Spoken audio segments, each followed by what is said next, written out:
Chapter 1355. What do you want me to do? Gregory asked concisely.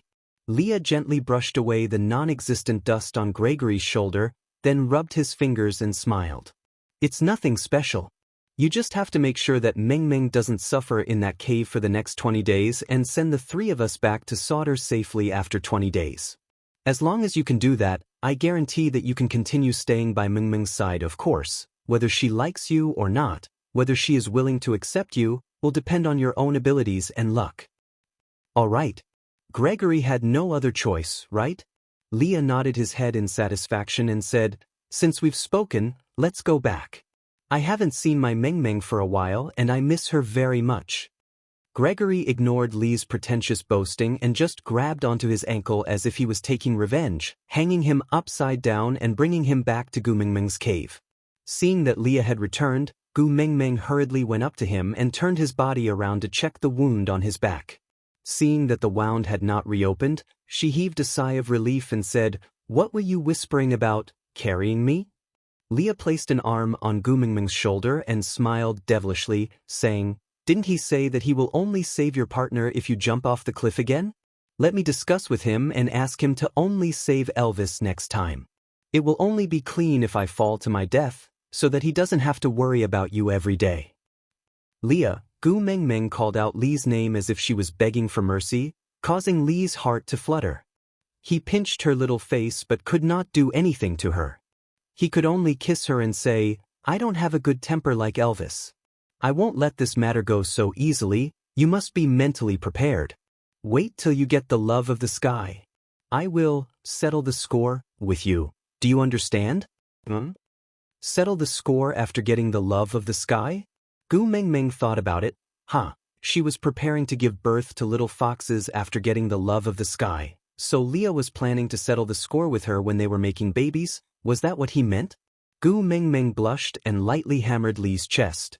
You're not serious at all. Leah allowed Gu Mingming's weightless fists to land lightly on his chest, allowing her to hit him coquettishly. Seeing how she was behaving coquettishly in his arms, Lee's gaze was filled with joy. Fortunately, she was fine. Fortunately. As long as she could continue to be so presumptuous in his arms, he could let go of everything.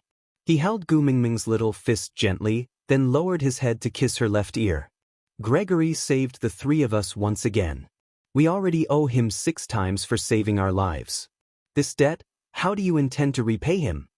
Gu Mingming's expression changed.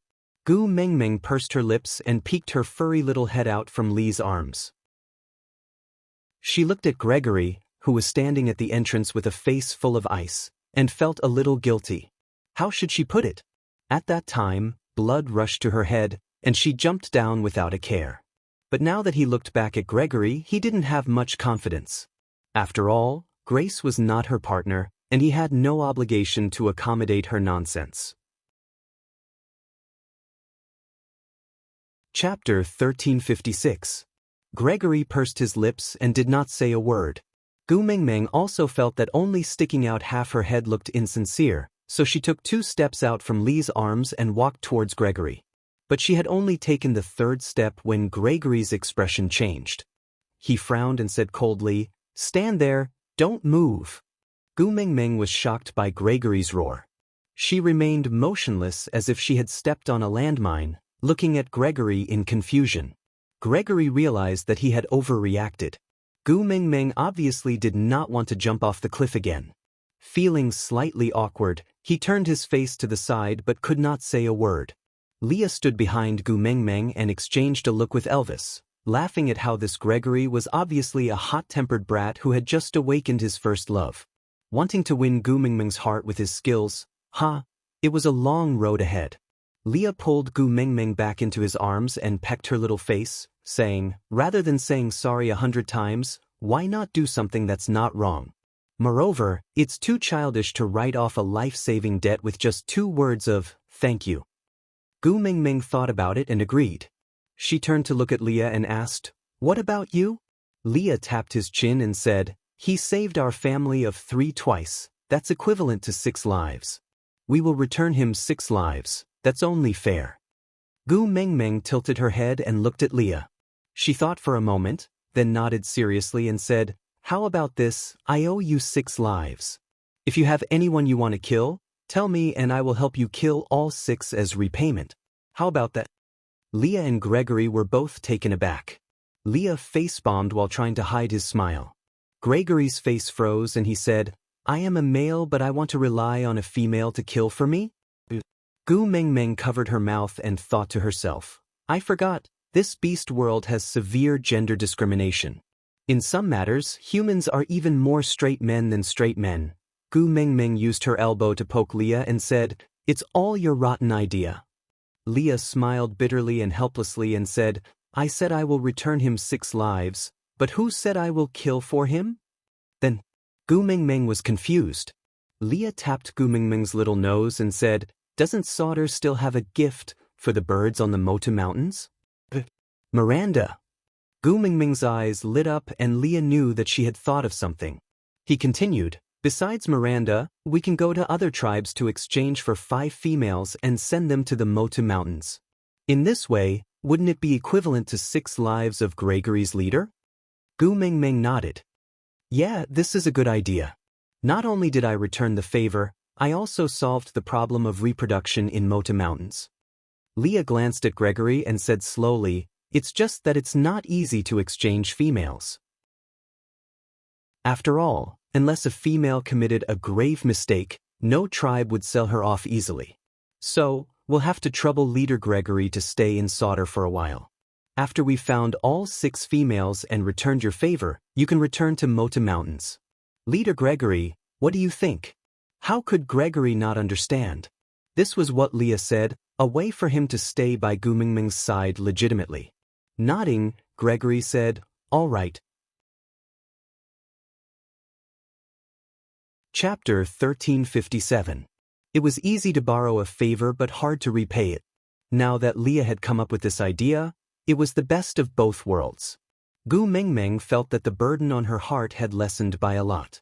Leah chuckled as he looked at Gu Mengmeng's relieved look. This girl really wanted to make things clear with Gregory and was not willing to accept his attentiveness for free. This meant that Gu Mengmeng really did not have any feelings for Gregory, so she did not even give him a chance to show off. As such, he felt more at ease leaving Gregory by Gu Mengmeng's side. Come to think of it, he was just another Burke. Every day, Gu Mengmeng would use a small stone to draw a line on the wall. In the blink of an eye, 20 days had passed. It was the coldest time of the winter, but Gu Mengmeng insisted on returning to Sauter. Elvis and Leah knew that Gu Mengmeng couldn't stop worrying about Qixin. She had already endured so much for the past 20 days, so they didn't want to force her. They would accompany her through the wind and snow. As long as she could be at ease and happy, that was enough. It was not difficult for Gregory to travel through the wind and snow. He did not want to bring her back because he wanted to spend more time with her and also because of Cole's empty promise. Now that he had formed an alliance with Leah and Leah had given him a reason to stay by Gu Mengmeng's side, he naturally had no need to force Gu Mengmeng to stay in Mota Mountains. After all, if she really jumped off the cliff again, he would probably go crazy before anything happened to her. Originally, Gregory wanted to carry Gu Mengmeng on his back and bring Elvis and Leah back with his claws, but Gu Mengmeng was unwilling. She said that it was a special situation when they came and they had to act according to the urgency of the situation. Although it was also a rush to go back now, it was not as panicky as when they came. There was no reason for Gregory to carry her on his back again. Actually, everyone knew very well that Gu Mengmeng had made use of the fact that Gregory liked her and forced him into a corner, so she had a knot in her heart. Now that she had exposed the truth, they had to be extra careful when interacting with each other. Gregory knew that she was stubborn and it was useless to force her, so he could only listen to her. The final outcome was that Lee's body was relatively smaller and he curled up in the wooden pail to hug Gu Mengmeng. Gregory grabbed onto the edge of the wooden pail to bring the two of them along, while Elvis hugged onto Gregory's claws himself. Hence, 3 days later, a strange scene appeared in the sky above Sauter. A spiritual eagle was flying in the sky with a wolf on its leg and a wooden bucket in its claws. Something was moving in the snow, but Gu Mengmeng could not see it clearly as it was too far away. But when she landed on the ground, Gu Mingming only saw one person standing in front of the stone castle with his hands behind his back. The door of the stone castle was pushed open and there was a fire burning in the house, but it could not warm up this silver-white world. The person standing at the door was none other than Cole. His silver hair fluttered in the wind and his lips curled into a smile. He did not seem to care about the snowstorm and coldness at all. His eyes were filled with love as he said, "Ah Gu, welcome back." Gu Mingming squinted at Cole and sneered, "You're not afraid of me?" Chapter 1358. Gu Mingming was indeed extremely cold, so she didn't argue and directly entered the stone castle. Elvis and Leah followed closely behind. Gregory hesitated for a moment but still followed. After all, if anything happened in the snowstorm, it would be more advantageous for Gu Mingming if he was around. Cole completely didn't care about their attitudes and just acted like he was the owner. "The water for the bath is ready. Ah Gu, do you want to take a bath first or eat something first?" Gu Mingming sat by the fire to warm her hands. She looked up at Cole. "Congratulations on becoming a beast king." Cole smiled with his eyes squinted. He reached out his hands and said, "Yes, this is something worth congratulating. Ah Gu, look, after becoming a beast king, this broken hand actually grew back. This way, no one will dare to laugh at you for having a handicapped male." Gu Mingming's gaze landed on that pair of hands. Her expression was cold. "That's such a pity. I used to feel relieved every time I saw your disgusting broken hand." Cole smiled. "Silly Ah Gu, if you want to vent your anger, no matter how many times you break it, I will let you break it." Gu Mingming looked at the hand that Cole was offering to her. She took a step back and leaned into Elvis's arms. She looked at Cole coldly and said, "I braved the wind and snow to rush back, not to talk nonsense with you. Tell me, what did you do to Qi Shen?" Cole shook his head regretfully and said, "Ah Gu, you are too impatient. Aren't you clearly telling me that you are worried about Qi Shen and that if I want to threaten you, I will use Qi Shen?" Gu Mingming's face darkened. A trace of beast pressure leaked out. But Cole gestured for her to keep quiet. "Your beast pressure can't kill me now, but the two of them don't look very strong. I wonder if they can withstand the beast pressure of 3 beast kings?" Gu Mingming frowned. She calmed herself down and glanced at Leah. She didn't say anything else. She promised Leah that she would let him handle any problems. She would not act recklessly again. Only then did Leah give a gratified smile. He gently stroked Gu Mingming's silky hair and said, "Mingming, you really did not bathe properly these few days in Mota Mountains. Since the water is ready, you can go upstairs and take a comfortable bath. I'll take care of things here, be good?" Gu Mingming nodded and said, "Let Elvis stay behind to accompany you." Leah shook his head and hugged Gu Mingming's waist. He planted a kiss on her forehead and said, "You are my Achilles' heel. I can only be at ease when the strongest armor is protecting you." Gu Mingming's eyes widened. But Gu Mingming glanced at Cole. She felt that she had to guard against him. Leah chuckled. "Even if Elvis is here, he can't stop the beast pressure, right?" That's right, Cole was now a beast king. If he wanted to kill Leah, he just needed to release his beast pressure. Even Elvis wouldn't be able to withstand his beast pressure. Nodding, Gu Mingming kissed Lee's chin and said, "Then I will go up, be careful." Leah returned a kiss on the top of Gu Mingming's head. Then he watched as she reluctantly followed Elvis up the stairs. Then, the smile on Lee's face turned into a deceitful one. "King of the Snow Fox clan, now even I can't go against your orders, right?" Lee's smile turned into a mask. "King of the Snow Fox clan, now even I cannot go against your orders, right?" Aside, I know everyone is disgusted with Cole, but this time he came out, he couldn't do anything bad. Instead, he was prepared to be tortured. So, Chapter 1359.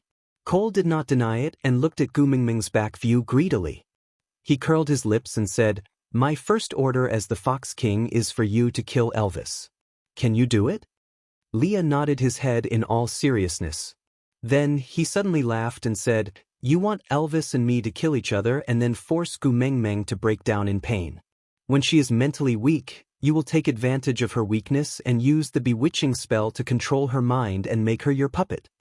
Cole seemed to think that this idea was not bad. He nodded and said, "Yeah, Ninth Brother's idea is to my liking." But Leah waved his hands and said, "It's so easy to kill Elvis and me. As long as Agu says the word, Elvis and I will definitely sacrifice our lives to kill you for her. With just you still dare to spout nonsense in front of me?" Cole narrowed his eyes and said threateningly. But Leah looked nonchalant and said, "Your skills have always been above mine. You don't have to wait until you become the Beast King to kill me. You could have dug out my heart with one claw back then. Aren't you keeping me to enjoy the fun of trampling on me? After so many years of nurturing, you finally revealed your sharp claws and fangs. Are you willing to let me die so easily?" Cole suddenly laughed. He pointed his finger and said with a trembling finger, "In this world, only Ninth Brother understands me the best. You will climb back up from where you fell. I am not surprised that you returned to Sauter. But, now that the Wolf Clan has migrated here, if you want to take back this territory, you will definitely have to fight the Fox Clan and Wolf Clan. Not to mention the difference in fighting skills between the Fox Clan and the Wolf Clan, they not only have Elvis the Wolf King but also Gu Mengmeng the Snake King. Your chances of winning are not high." "Smart Alec." Cole snorted in disdain and said, "Sauter is a gift from me to Agu. How can I snatch back something that I have already given away?" "Gift?" Leah narrowed his eyes. Cole said, "Why do you think those old things in the Elders' Council would listen to Agu obediently and not dare to create any trouble? Do they really think that your highness has such high prestige that you can suppress those old fellows?" Leah understood and chuckled. "No wonder Oakley's plot was completely crushed by you. So that's why. I see. No, that's not all." Cole walked in front of Leah and placed his newly grown hand on Lee's shoulder. "Do you think the people from the 16 tribes are fools? Would you be willing to listen to that lynx Oakley and go against me? Let me tell you, it's not like that. I was the one who bullied them while Oakley was mobilizing them, allowing the stray beasts to snatch their females or harm their children, killing their brothers and parents, forcing them to collude with Oakley. In order to give the 16 tribes to Agu, I spent so much effort to force everyone to kill me." Cole placed both hands on Lee's shoulders and pondered seriously. "Tell me, what were you and Elvis doing when I was planning for Agu?" "Coaxing Agu to play around. In the story passed down by the messenger, the two of you should be called a demon concubine bringing disaster to the country. I am Agu's pillar of support, helping her to expand her territory." Chapter 1360. Cole did not seem to be annoyed and just nodded in agreement. "That's right, pet beasts should behave like pet beasts. With your seductive figure, you should serve Agu well and make her happy every day. Because once she gets sick of you one day, I will not hesitate to torture and slaughter you, so you should work hard to win Agu's favor. That is the right thing to do." Leah laughed coldly and looked at Cole with disdain. "What status are you using to say such things to me? Don't tell me you are treating yourself as Meng Meng's first partner? Let me remind you, my Meng hates dirty things the most." Cole said, "Whatever you say. Anyway, Agu likes you now, so I will not kill you. I don't mind if you want to make a fuss. I have heard many worse things. Your level is not enough to provoke me." Leah swayed his tail and sat by the bonfire to warm his hands. If he wanted to hug Meng Meng after she finished her bath, his hands could not be cold. He looked at Cole from the corner of his eyes. "Flesh regrown from white bones, a broken hand can grow back. You must have taken the soul of the forest from Chishuan's body?" "That's right," Cole admitted without reservation. Leah shook his head in exasperation. "You know that Meng Meng hates it the most when you touch Qixuan, but you still want to step on her most untouchable spot. Good luck to you. I'm afraid that you won't be able to wait until the day Meng Meng hates me. You'll be killed by her first." As they spoke, the sound of a door being pushed open came from upstairs. Leah thought it was Gu Mengmeng coming out after her bath, but he frowned when he looked up. It was not Gu Mengmeng, but Miranda, who had walked out from the room on the far left of the corridor on the second floor. Miranda kept walking along the edge of the wall. It was a sign of extreme unease. Her eyes kept trembling as if she was losing focus. She did not know if it was because of her psychological fear or physical weakness, but her entire body was swaying, as if she would collapse at any moment if she did not support herself against the wall. She walked towards Leah blindly. You're back? I've been waiting for you. I've been waiting. Leah frowned and did not look at Miranda. Instead, he looked at Cole and said, unless the bait is Meng Meng, beauty traps will not work on me. Besides, Meng Meng has already seen through this trick. Are you still not going to give up? Cole shook his head and clicked his tongue. My ninth brother, you have wronged me. This is not a trap. This is my gift to you. Leah looked at Cole with a faint smile and did not say a word. Cole continued to explain, don't you want to quickly advance to the 5th level and activate the Beast King bloodline? Are you willing to be suppressed by that wolf for the rest of your life? Leah sneered. Don't tell me that Miranda is a wholly nourishing object and that eating her will help me level up. Cole frowned and said with a wretched expression, ninth brother, you really don't know how to be tender towards women. Eating her will not allow you to level up, but sleeping with her will allow you to level up. Leah took a step back in disgust. Even the smile on his face could not hide his disdain. He said, then I have really let down the Fox King's good intentions. Other than Meng Meng, I can't get hard on other females.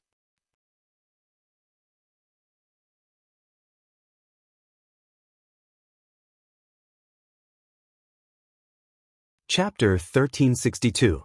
The more Miranda spoke, the more agitated she became. In the end, she completely lost control. It was as if blood was flowing out of her eyes instead of tears. She grabbed onto Leah tightly, her sharp nails digging into Lee's arms. She widened her eyes and roared with a hideous expression, he snatched everything from me, and all I wanted was you. He didn't give it to me, not give it to me. Then I can only kill him, kill. Kill, kill, kill. Cole sat opposite Leah and warmed his hands. He said nonchalantly, Miranda, didn't I tell you how a female should be liked by others? The moment Miranda heard Cole's voice, her entire body froze. Then, her facial expression started to change in a strange, uncoordinated, stiff and distorted manner. After a full 3 to 5 minutes, Miranda finally managed to control her expression. She was once again a timid and pitiful little white flower. Her voice had also become soft, as though she would be scared to tears if you coughed once. I just want to be with you. Everything I've done is to be with you. Really? Leah stood up from beside Miranda. He did not say anything and just walked straight upstairs. Gu Mingming's room was furthest to the right of the 2nd floor. In the same building, no matter how good the soundproofing was, there was still a limit. Even if the two Beast Kings did not intend to eavesdrop, it was hard for them not to hear Miranda shouting so loudly. Leah pushed the door open and looked at Gu Mengmeng. Then he walked past her and directly stepped into the bathtub. Gu Mengmeng had been bathing for a long time and the water was already completely cold. Gu Mengmeng ran over worriedly and leaned against the side of the bathtub. She looked at Leah with her watery eyes, which were so clear that she could see the bottom. Her heart ached for him. Leah, the water is already cold. Stop soaking in it, you will catch a cold. Lee's entire body was soaked in the water. He ignored Gu Mengmeng, as if he wanted to drown himself. Gu Mengmeng was worried and wanted to reach out to pull Leah out. But before her fingertips could touch the water, Leah sat up abruptly. He reached out to grab Gu Mengmeng's wrist but stopped a finger's distance away. After hesitating for a long time, he slowly put his hand down and lowered his head. The water is cold, don't touch it. But my man is in cold water. Gu Mengmeng grabbed onto Lee's dangling wrist and pulled it back. Then she pressed it against her face and said, a drenched fox is not allowed to get on the bed. Turn around and squeeze the water out, then come out and hug me, all right? Leah wanted to retract his hand, but he was greedy for the softness and warmth of his fingertips. His eyes were filled with a complicated conflict and struggle. Turning his face away, he said dejectedly, I finally convinced myself that I can stay by your side even if I'm dirty, but I didn't know that my own race was far worse than I imagined. So disgusting. Why am I a snow fox? I'm so disgusted. She wanted to hug Leah but was stopped by Elvis. Elvis circled one arm around Gu Mingming's waist, while the other reached into the bathtub to pull Leah out and throw him to the side. Change your body and get rid of the water. Xiaoming just finished showering, don't get her wet again. Leah rolled around on the ground in a disheveled manner. Then, seeing how Gu Mengmeng was about to pounce on him without a care, he instinctively followed Elvis's instructions.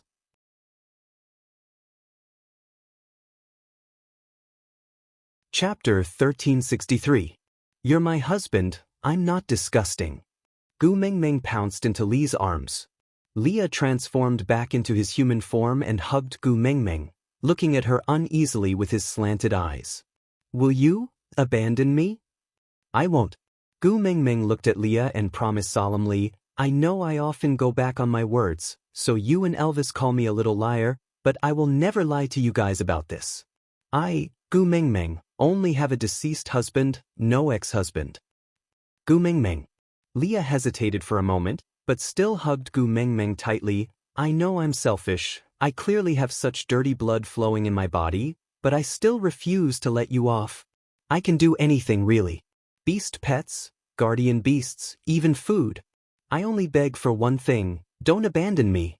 I'm not afraid of pain, I'm not afraid of death, but I'm afraid of not having you. You won't be without me, I will always be by your side. Gu Mengmeng pressed her face against Li's chest and said softly, humans can't choose their own birth. We can't decide who our parents are, what kind of weird relatives we have. This is our original sin, but you can't be blamed. After all, you don't have the right to reject. But those evildoers are not you. You didn't imprison Miranda, you didn't force her to mate, you didn't even eat her children like a lunatic. You're not the one who did those things. Why do you have to blame yourself? Leah shook his head. I'm not blaming myself. I'm feeling inferior. You're like the sun. Your whole body is glowing while I'm getting more and more unbearable. Leah, do you still remember me telling you that you're my first love?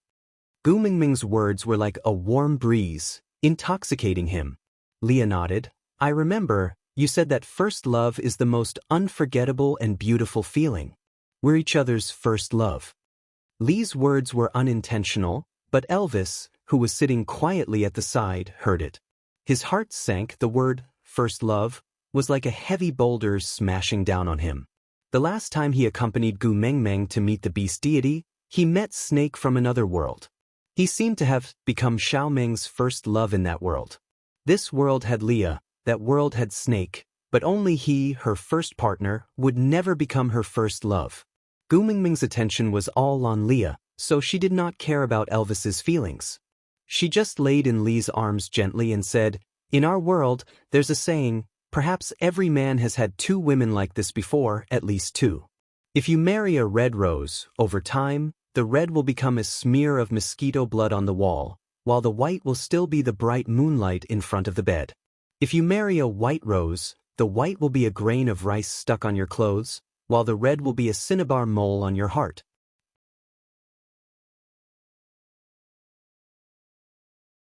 Chapter 1364. Leah knew that Gu Mengmeng was comforting him. He loved her so much and spent all his thoughts on her. How could he not understand the heartache in her eyes?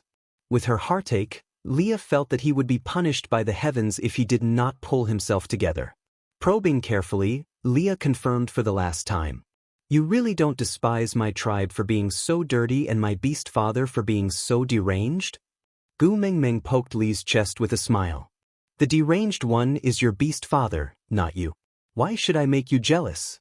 Moreover, who said that the snow fox tribe is dirty? In my eyes, you are the cleanest and prettiest vixen. Leah finally heaved a sigh of relief. He hugged Gu Mingming's waist and asked, how pretty? Gu Mingming's mood improved when she saw Leah smiling. She tapped her chin and deliberated for a while before saying, the smile that can topple a city, another smile that can topple a country, a beauty that is unparalleled in this world. Just one look at you makes me yearn for you.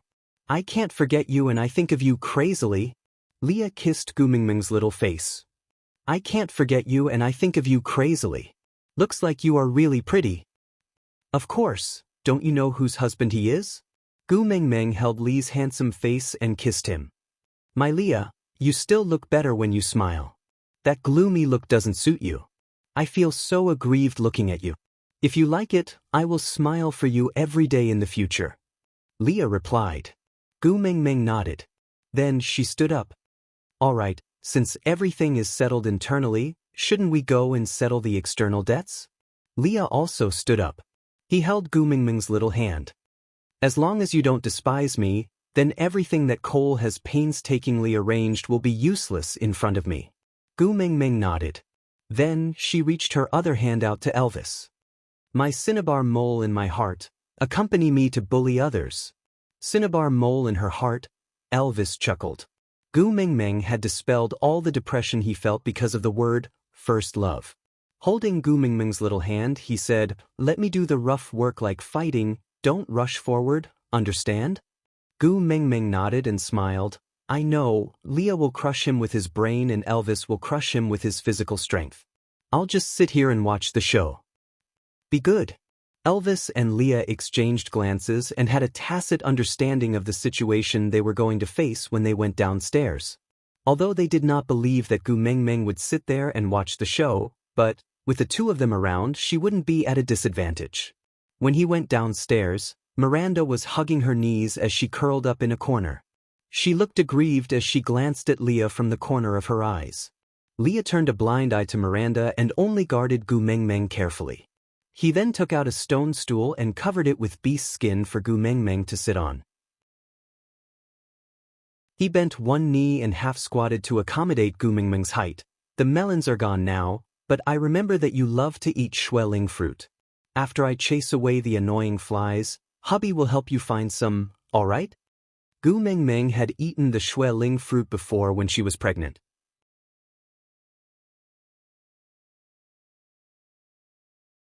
Chapter 1365. No need, I don't really like it. Gu Mingming shook her head in rejection. Gregory, who had remained silent all this while, said, I know where to find it, I will help you find it. Before Gu Mingming could say, no need, Gregory had already spread his wings and flew away. Gu Mingming thought it was a good idea. If they were to fight later and the three beast kings were fighting with their lives, Gregory, a third-level beast, would probably explode from the pressure. Anyway, he was used to traveling in the wind and snow and the outside might be safer for him than the stone castle. Hence, she gave up on the idea of chasing after him and just muttered, thank you. Leah chuckled and said, he has flown far away and probably can't hear your thanks. But it doesn't matter, when he returns with the fruits, Elvis and I will use other things to exchange with him. We will not let him suffer for nothing. Gu Mingming nodded, feeling that this was better. Otherwise, she would not feel at ease eating the shueling fruits. So Gu likes to eat shueling fruits. Cole looked like he understood and smiled, saying, all right, I will order someone to help you search the entire beast world and pluck all the shueling fruits for you, all right? Gu Mingming looked up at Cole, then let out a blood-curdling howl, giving Elvis and Leah a fright. Even Cole was so shocked that he could not move. Gu Mingming pounced into Lee's arms and cried out, my eyes are going blind. How can there be such a disgusting thing in this world? Sobs, sobs, sobs. It hurts my eyes. Elvis and Leah were first taken aback before they laughed. This girl, didn't she say she was just going to watch the show? Leah patted Gu Mingming's back lightly and coaxed her with a helpless tone. All right, don't look at him if you know it hurts your eyes. What if you damage your eyes later? Gu Mingming nodded in agreement and said, yeah, hubby is still the best looking. Come and give me a smile, I need to wash my eyes. All right. Leah cupped Gu Mingming's face and gave her a bright and doting smile. His long and narrow eyes were filled with tenderness, as if he was looking at the most precious treasure in the world. Gu Mingming nodded in satisfaction and turned to look at Elvis. Hubby, smile. Every time Elvis saw Gu Mingming's face, he would curl his lips out of reflex. Now that she asked him to smile, he froze. After being stunned for a long while, he finally forced a smile. Gu Mengming clasped her hands in front of her chest and said, "So handsome." Elvis laughed out loud at Gu Mengming's teasing.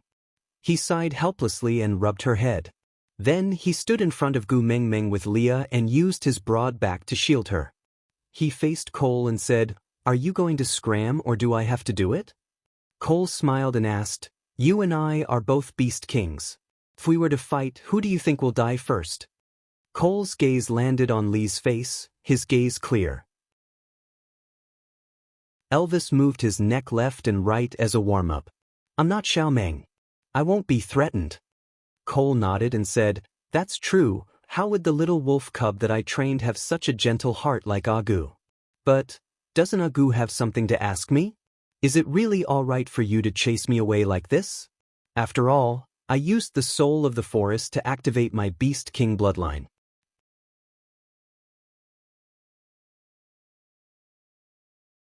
Chapter 1366. Leah waved his tail nonchalantly. "Cole, if you use the same trick for a long time, you will become immune to it.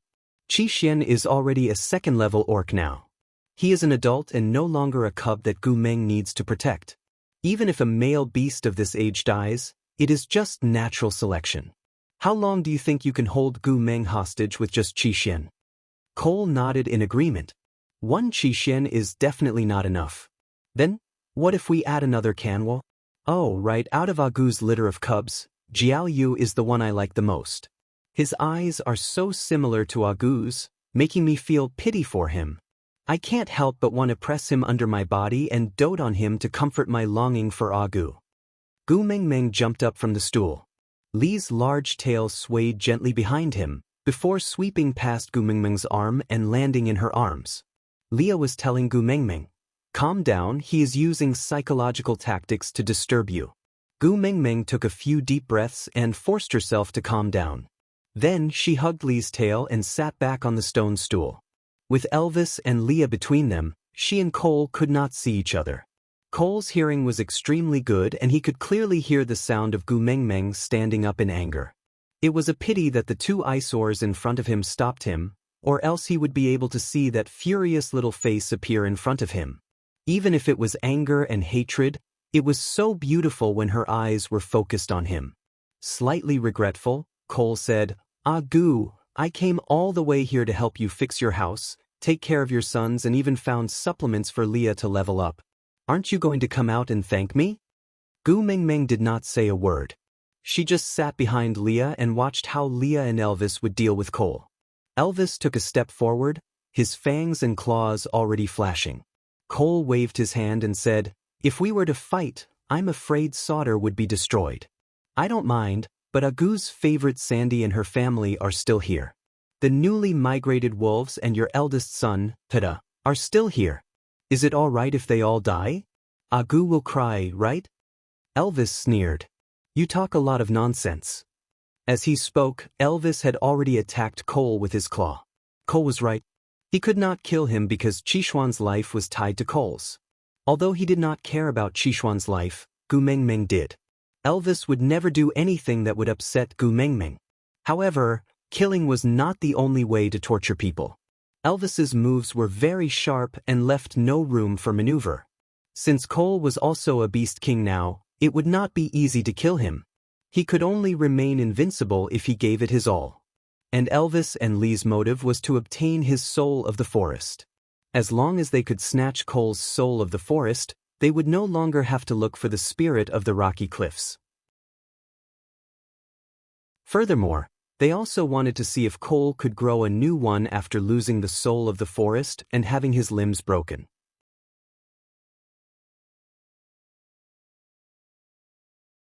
Chapter 1367. While the two Beast Kings were locked in a fierce battle, Miranda, who had been curled up in a corner, crawled to Li's feet along the wall. She grabbed onto Li's ankle while Li's attention was on Elvis and Cole's battle. Leah felt his ankle being touched. As he lowered his head, he had already retreated backwards. But Miranda did not loosen her grip. Because of Li's strength, her entire body was dragged along the ground for a long distance, but her grip did not loosen at all. She raised her tear-stained face and begged bitterly, I know you are already mated, but I don't mind. Even if you lock me in a secret chamber for the rest of my life, I am willing. I will be a very good tool for you to level up. As long as you mate with me, you will be able to level up to the 5th level very quickly. That way, you will be able to protect your females better, right? So don't push me away anymore. Just treat me as a tool and have me properly, alright? Gu Mengmeng was really speechless. Weren't the females in the beast world all spoiled and willful? Although Nina was the more exaggerated type, Gu Mengmeng swore that she had never seen a female who could compromise so much like Miranda. She was even more extreme than those shameless mistresses in the modern world. She really dared to say anything just to climb into Li's bed. Gu Mengmeng stood up and walked to Leah. She stepped on Miranda's wrist and said, "Seducing my man right in front of me. You really don't want your pair of claws anymore." With that, Gu Mengmeng exerted force with her foot. The sound of bones being crushed rang out, followed by Miranda's tragic cries. Miranda's wrist was crushed by Gu Mengmeng's foot. The hand that was grabbing onto Li's ankle naturally let go due to the pain. Leah took the opportunity to pull his foot out and carry Gu Mengmeng up. "How could you step on her? Feeling heartache?" Gu Mengmeng looked at Leah coldly. Leah nodded. "How can I not feel heartache? What if the bone fragments pierced into the sole of my foot? Moreover, those bones are so hard. Aren't you afraid of your foot being crushed? And blood, so dirty, Tiske, how many times have I said this? Let me and Elvis do this kind of vulgar words. You always refuse to listen." As Leah spoke, he placed Miranda back on the stone bench and casually pulled out a piece of inferior beast skin to cover Miranda, who was rolling on the ground. Then he picked her up and threw her to the corner of the wall. "If you come near me and my Gu Mengmeng again, I will throw you into a bonfire and make you into a barbecue." Miranda was in so much pain that she could not hear what Leah was saying. She could only roll around in the corner. Leah could not be bothered to say more to her. He just took out a stone basin and placed it on the fire to boil some hot water. After the water was warm enough, he started to wash her feet. This scene was a little strange. The two Beast Kings did not unleash their beast pressure and were holding kitchen knives to chop the electric wires, killing each other with sparks and lightning. Meanwhile, Leah was waving his large furry tail and calmly washing Gu Mengmeng's feet.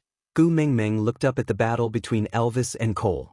Elvis's attacks were all killer moves, but Cole was like a loach. He did not even fight Elvis head-on. Instead, he dodged and dodged whenever he could. He was clearly exhausting Elvis's energy.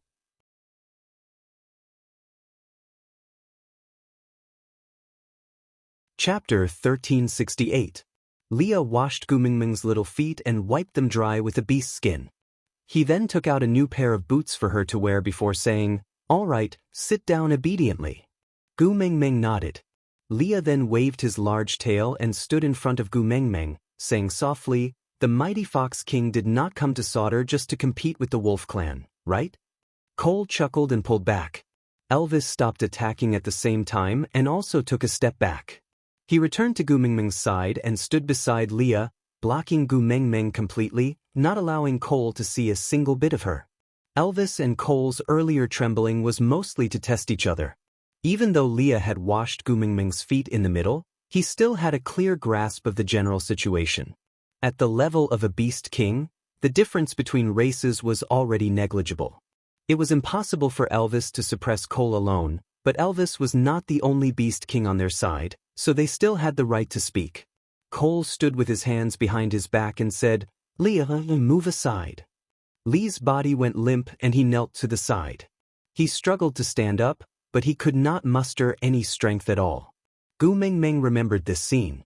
When the mark on the back of her neck had just changed, Wabi was also like this. Gu Mengmeng jumped up from the stool to support Leah.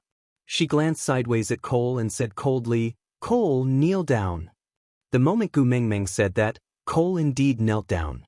This made Elvis, who had intended to attack Cole, pause. He stood back at his original spot without saying a word. Cole was also a little surprised. He wanted to stand up, but he could not muster any strength. Gu Mengmeng helped Leah up and let him sit on the little stone stool that she was originally on. Then she stood at the side and gently hugged Lee's shoulders, letting him lean into her arms. Elvis stood behind Gu Mengmeng, finally allowing Gu Mengmeng and Cole to look at each other. Gu Mengmeng laughed coldly and said, "Do you understand now? Even if you are a beast king, you are nothing in front of me." Of course. Cole seemed to especially admire Gu Mengmeng's darkened look. His face was filled with unconcealable joy and admiration. Gu is the highest existence in this world. I, Cole, am just a speck of dust under your feet. Gu Mengmeng completely ignored Cole's disgusting fawning and only stared at him coldly. "What did you do to my son?" Cole shook his head and said, "The young lords are all in a very safe place under my protection." Gu Mengmeng sneered.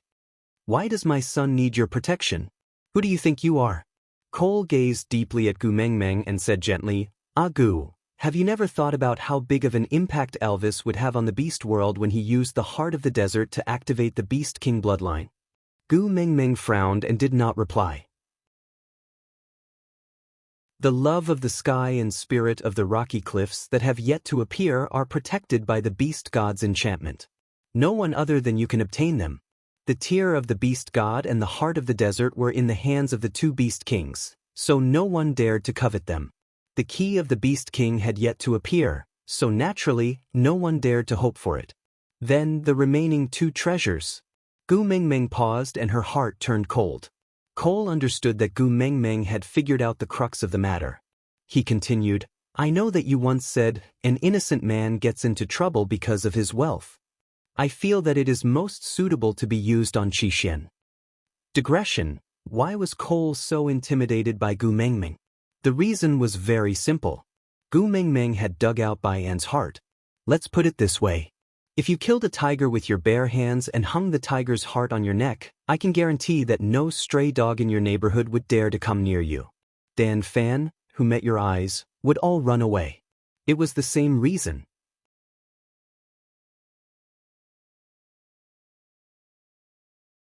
Chapter 1369. He was just a second-level orc, but he had two treasures that could make the entire beast world go crazy. That was like throwing a fat piece of meat into the wolf's den. Gu Mengmeng frowned. She was really too careless. As a mother, why didn't she consider what kind of trouble Qixuan would land himself in because of her decision? Cole continued. So, I took the soul of the forest from Qixuan's glabella just to divert the attention from Qixuan. After all, killing a wandering fox king like me is much more justifiable than killing the messenger of the beast deity and the wolf king's son. Not only would I obtain the treasure that could activate the beast king bloodline, I wouldn't have to worry about the messenger and the wolf king settling the score. I am doing this for little Xian's sake. How can you be angry at me? Leah leaned into Gu Mengmeng's arms. Although he was in a state where he could not exert any strength, he did not look pathetic at all. Instead, he exuded a seductive charm. In contrast, Cole, who was forced to kneel on the ground by Gu Mengmeng, looked even more pathetic. Leah spoke softly. The Fox King's silver tongue can really distort right and wrong. You took the soul of the forest from Qixuan's glabella to protect him? Ha, forget it. Just like what Gu Mengmeng said, we are all vixens. You can't play strange stories from a Chinese studio in front of me. Leah wanted to stand up but failed.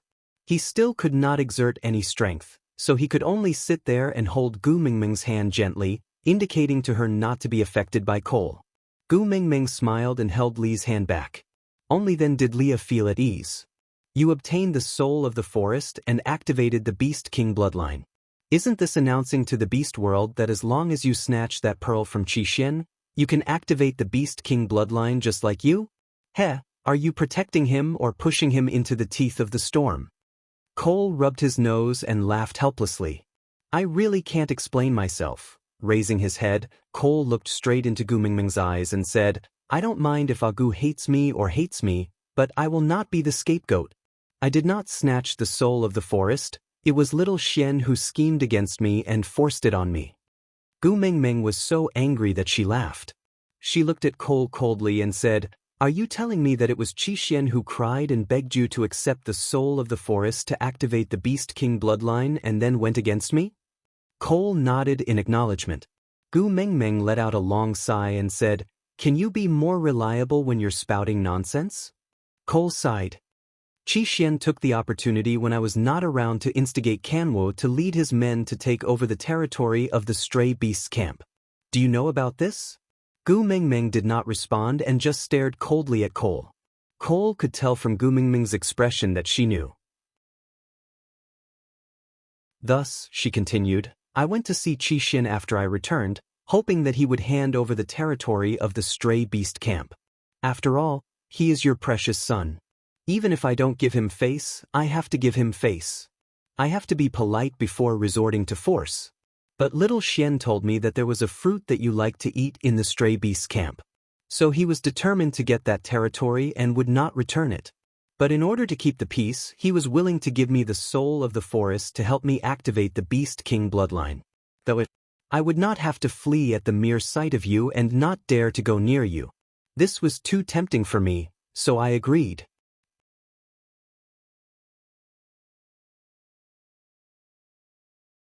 Chapter 1370. Cole looked at Gu Mingming's expression and gave a bitter smile helplessly. He ruffled his hair and said, Little Xian really guessed it right. You don't believe a single word I said. The trick I used on you in the past was used by Xian, once again. He used it better than me and was more ruthless than me. From the looks of it now, it can be said that the student has surpassed his predecessor. Forget it, I'll take the blame for this. Just treat it as me forcefully snatching Xian's soul of the forest and pushing him into a dangerous situation. But now that I have protected him, can this be considered as making up for my mistake? Return my sons to me. Gu Mingming said coldly. Cole smiled and said, Gu, if I return them to you, can you take care of them? I heard that you have to go to the Mota Mountains to retrieve the love of the sky during the dry season and then reproduce for ninth brother. You are so busy, do you still have time to take care of little Xian? Gu Mingming said expressionlessly, What does it have to do with you? Cole maintained his kneeling position and looked up at Gu Mingming. Gu, of course I have to protect your weakness, so that you will not be threatened by others. Gu Mingming said, You are the only one in the entire beast world who dares to use my sons to force me. Cole smiled and nodded, as if he had been awarded a Good Citizen award. He said with a face full of honor, Others use your weakness to threaten you to make use of you or hurt you. But I have everyone in my hands to guide you to the correct path. Gu Mingming said, You and I have different paths. The correct path in your eyes is definitely not the one I want to take. With that, Gu Mingming handed Leah to Elvis and walked to Cole's side. She squatted down and looked at him at eye level. You dare to wait for me here because you think you are already a beast king and don't need to be afraid of me, right? Cole did not say anything and just looked at Gu Mingming with a face full of bliss. This was one of the few times she took the initiative to approach him. Gu Mingming continued. But don't forget, even if you become a beast king, you are still a lowly stray beast deep down. And unfortunately, I have become the master of the stray beasts for some unknown reason. So, you should be afraid of me. You should hide in the gutter as usual, and flee the moment you smell me in the air. That way, you might be able to keep your lowly life. Because I'm someone you can't afford to offend. With that, Gu Mingming's fingers pressed into Cole's right chest. That was where she had dug a hole. Gu Mingming knew that the soul of the forest was there. She reached her palm into Li's chest and stirred his flesh and blood. She felt the soul of the forest but did not take it out directly. Gu Mingming laughed coldly. Return my sons to me and you can continue being the Beast King. Otherwise, I wonder what will happen to a person who stands at the peak and falls down? All right, I'll return it. Cole endured the excruciating pain in his chest and maintained his sinister smile. Gu Mingming retracted her hand from Cole's chest and turned to walk to Li's side. She looked back at Cole and said, Also, I don't like it when someone acts like a beast king in front of my man. Don't forget, you, the king, are under my feet.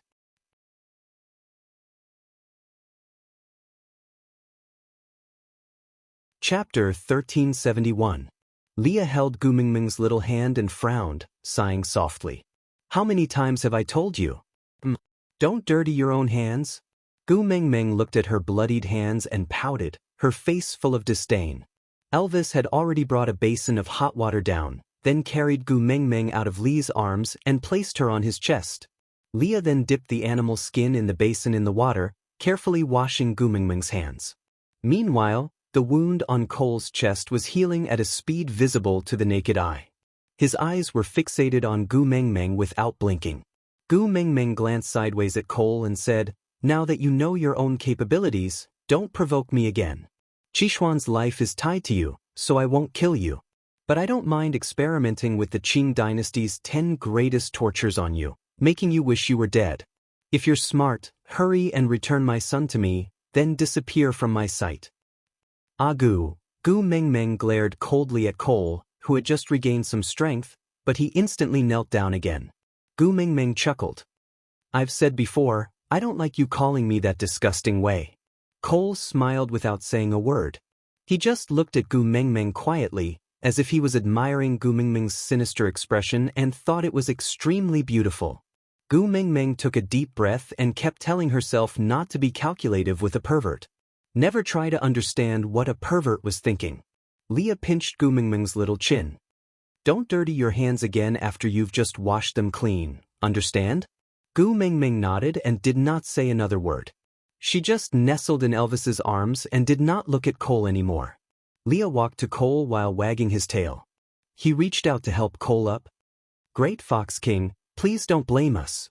Our little female is used to being willful." Cole narrowed his eyes and curled his lips coldly. He did not say a word. Gu was his. A mere loser dared to act like a male owner in front of him?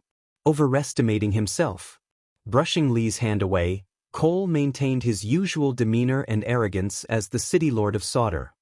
"Of course I won't be angry with Gu. Whatever Gu does in my eyes, it's all good."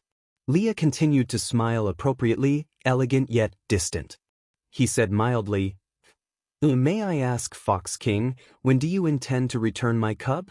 Cole looked past Leah and at Gu Mengmeng, replying, "On the day winter ends, I will return Gu's 3 sons. Right now, it's snowing heavily. Level 1 orcs and level 2 orcs can't walk in the snow." Leah nodded. "Great Fox King is very thoughtful. We shall do as you say."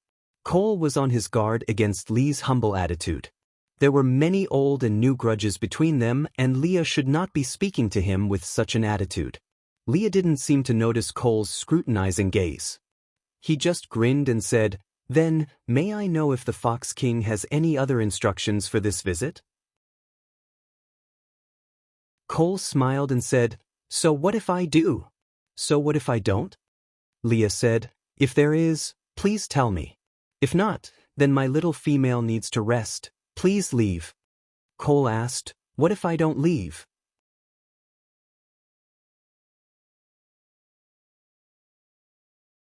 Chapter 1372. Cole's expression froze, as if something had suddenly cleared up in his mind. That's right, why did Qixin beat around the bush? He gave him the soul of the forest and purposely provoked him to come to Sauter to look for Gu Mengmeng. Was it just to make Gu Mengmeng hate him? No, that fellow would never do such a senseless thing. Could it be? Cole stood up and dashed into the snowstorm without looking back. He swaggered off. Gu Mengmeng looked at Leah in confusion. Could it be that Qixin really schemed against him? Would it spoil Qixuan's plans if we let him go like this? Should I let him stay for a little longer to buy some time for Qixin? Leah shook his head and chuckled. He looked at the snowstorm and said, Gu, although I don't want to admit it, Cole has really taught Qixin well. Among the 4 children, he is probably the one you don't need to worry about the least." "What do you mean?" Gu Mengmeng didn't understand. Leah waved his tail and returned to Gu Mengmeng's side.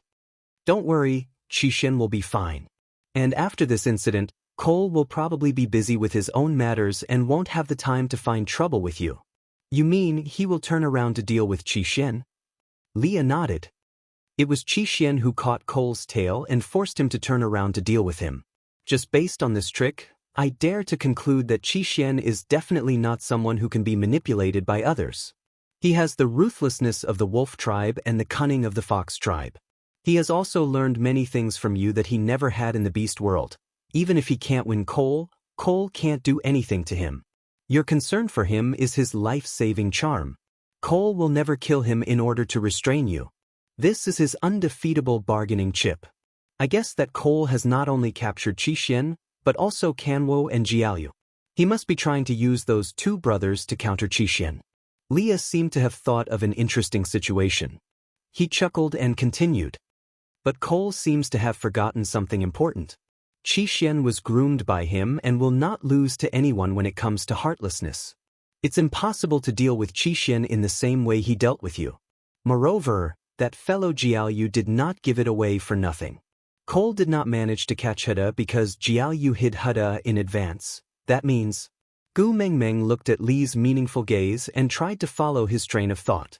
Then, she said, Qixin and the other three brothers had long communicated with each other and knew that this day would come. Jiaoyu purposely allowed himself to be captured. The four of them purposely cooperated to lure him into the trap. Leah nodded. Smart. So you purposely insisted on staying in the Mota Mountains for a month, just to keep Cole here for a month? Gu Mengmeng tilted her head and asked.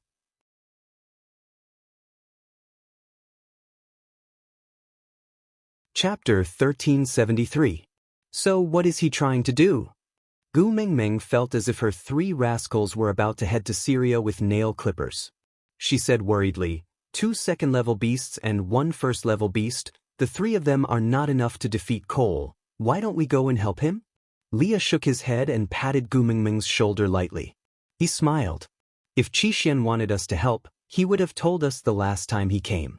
But, before he left, he told me that he was worried that there would be too many people in St. Nazaire and there would not be enough prey for everyone, so he prepared a portion of food for the mother beast in Zacharias. But seeing how well prepared you all are, there should not be any need for it.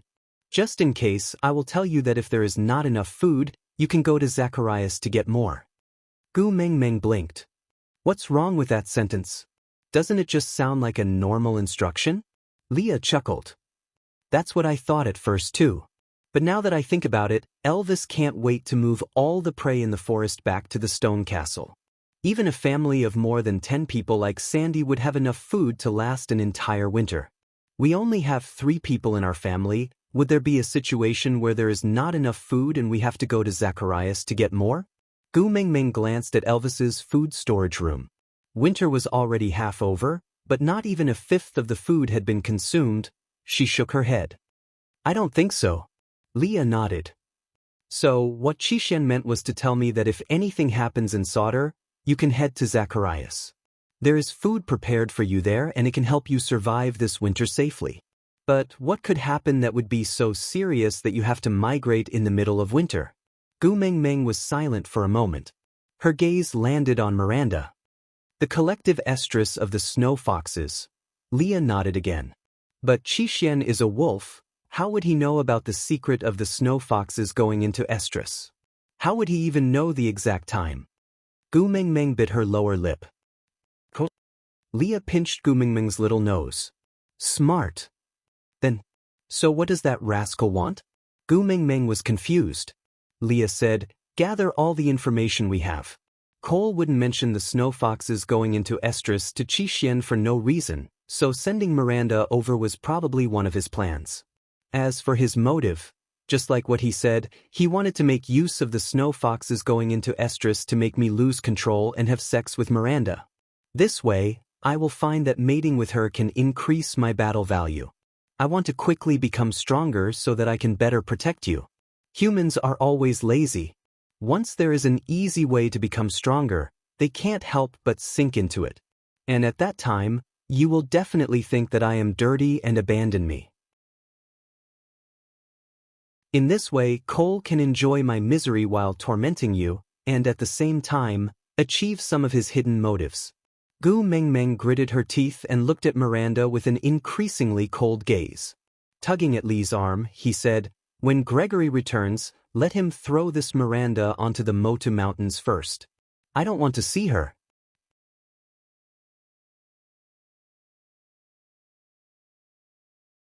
Chapter 1374. Gu Mengmeng took 2 deep breaths to calm herself down. She looked at Leah, waiting for him to continue his analysis. Leah played with Gu Mengmeng's fingers as he said nonchalantly, Qixian must have found out about this through some means, so he set up a trap. It's just that Qixuan's trap has not been fully developed, so I don't know what his exact plans are. Based on the current information, I can only deduce that he wants to use the 1-month gap between Cole waiting for you in Sauter to do something, and I feel that Gregory's return during winter to guard Sauter should have something to do with Qixian. Gu Mengmeng held her head and shook her head, saying, "Do you think Qixian has entered the rebellious phase? How dare he tie his legs to the gas tank?" Leah hugged Gu Mengmeng and comforted her softly, "Don't worry too much." Thinking about how Qixian could use the soul of the forest to bewitch Cole and lure him to Sauter for a month, you can tell that this child is not simple. If he has any ulterior motives, even I will fall into his trap. Moreover, Jiaoyu is working with him at the side. Just like what you said, when the brothers are of one heart, their strength can cut through metal. The worst outcome would be them falling into Cole's hands, but Cole would not dare to kill them. Gu Mengmeng sighed and said, "We can only wait now. Cole promised to return the 3 brothers to me after winter ends, if he dares to go back on his words." Leah knew that Gu Mengmeng could not say, "Kill him." It was not that she could not bear to part with Cole, but she could not bear to part with Qixian. Leah chuckled and said, "I am more interested in the 10 greatest tortures of the Qing dynasty you mentioned just now. Why don't you tell me about it? Let me see if there are any that can be modified to be used on Cole." Gu Mengmeng was worried about her 3 sons and was filled with resentment towards Cole. Hence, she described the 10 greatest tortures of the Qing dynasty vividly through gritted teeth. Miranda, who was standing at the side, was so shocked that her eyes almost popped out. She did not dare to make a sound even though her wrist was in excruciating pain. Miranda started to feel terrified for the first time when she saw Leah, whom she thought was perfect, cooperating with Gu Mengmeng's words with a smile and even looking eager to try. The perfect male in her heart was far more sinister and vicious than the old man who had imprisoned her. Those torturing methods that she had never seen or heard of before, she could imagine the scene just by listening. No wonder Leah did not save her at that time. Compared to what Gu Mengmeng was saying, her days as a prisoner were too blissful. That night, Gregory returned to the stone castle with 2 bags of Xueling fruits. As Gu Mengmeng ate the Xueling fruits, she asked Gregory if he had said anything to Qixian in private before winter. Gregory thought that Gu Mengmeng was asking about Cole and did not dare to beat around the bush. He directly told Gu Mengmeng that Qixian had told him about Burke and that protecting her silently was also a form of love. Even if he could not get anything in return, he could at least do something for her. It was better than waiting day after day in vain and wasting his life waiting for a miracle that would never happen. Gu Mengmeng and Leah exchanged glances and thought to themselves that it was indeed Qixuan's doing for Gregory to guard Sauter during winter. This son really could not be underestimated.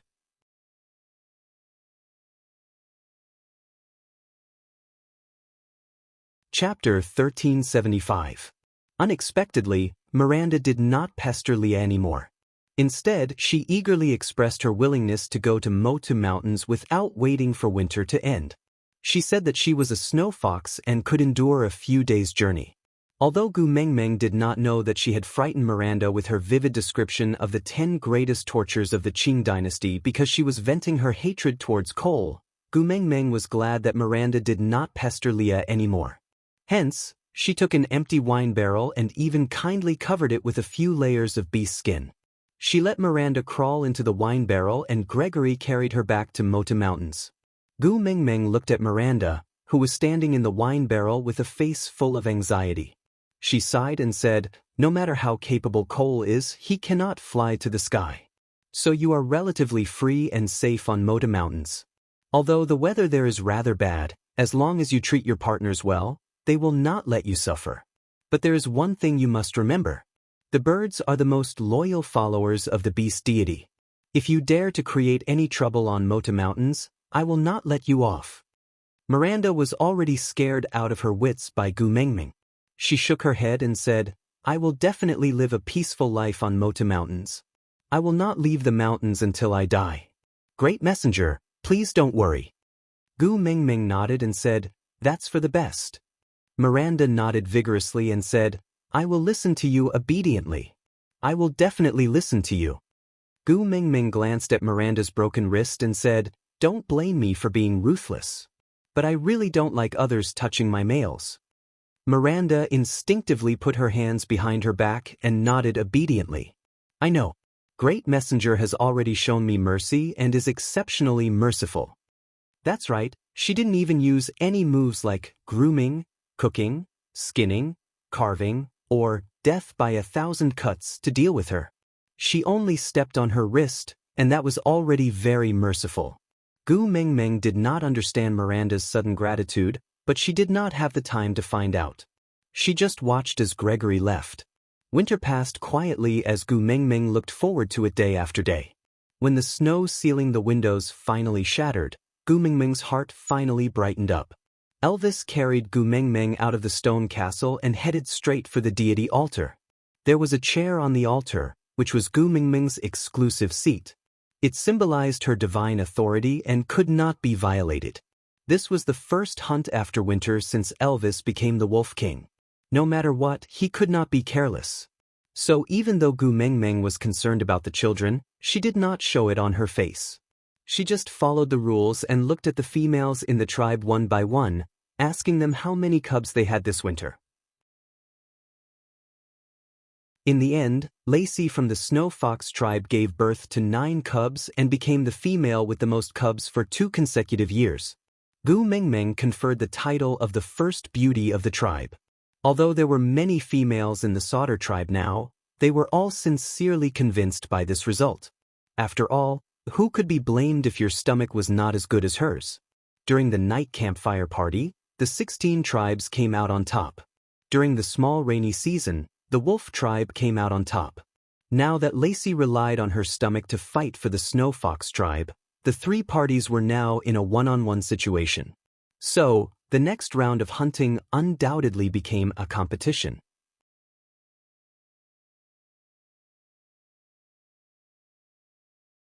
Chapter 1376.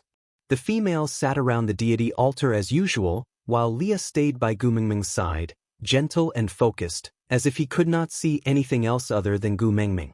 Sauter was different from Saint Nazir. Other than the witch doctor, there was no need to hunt here.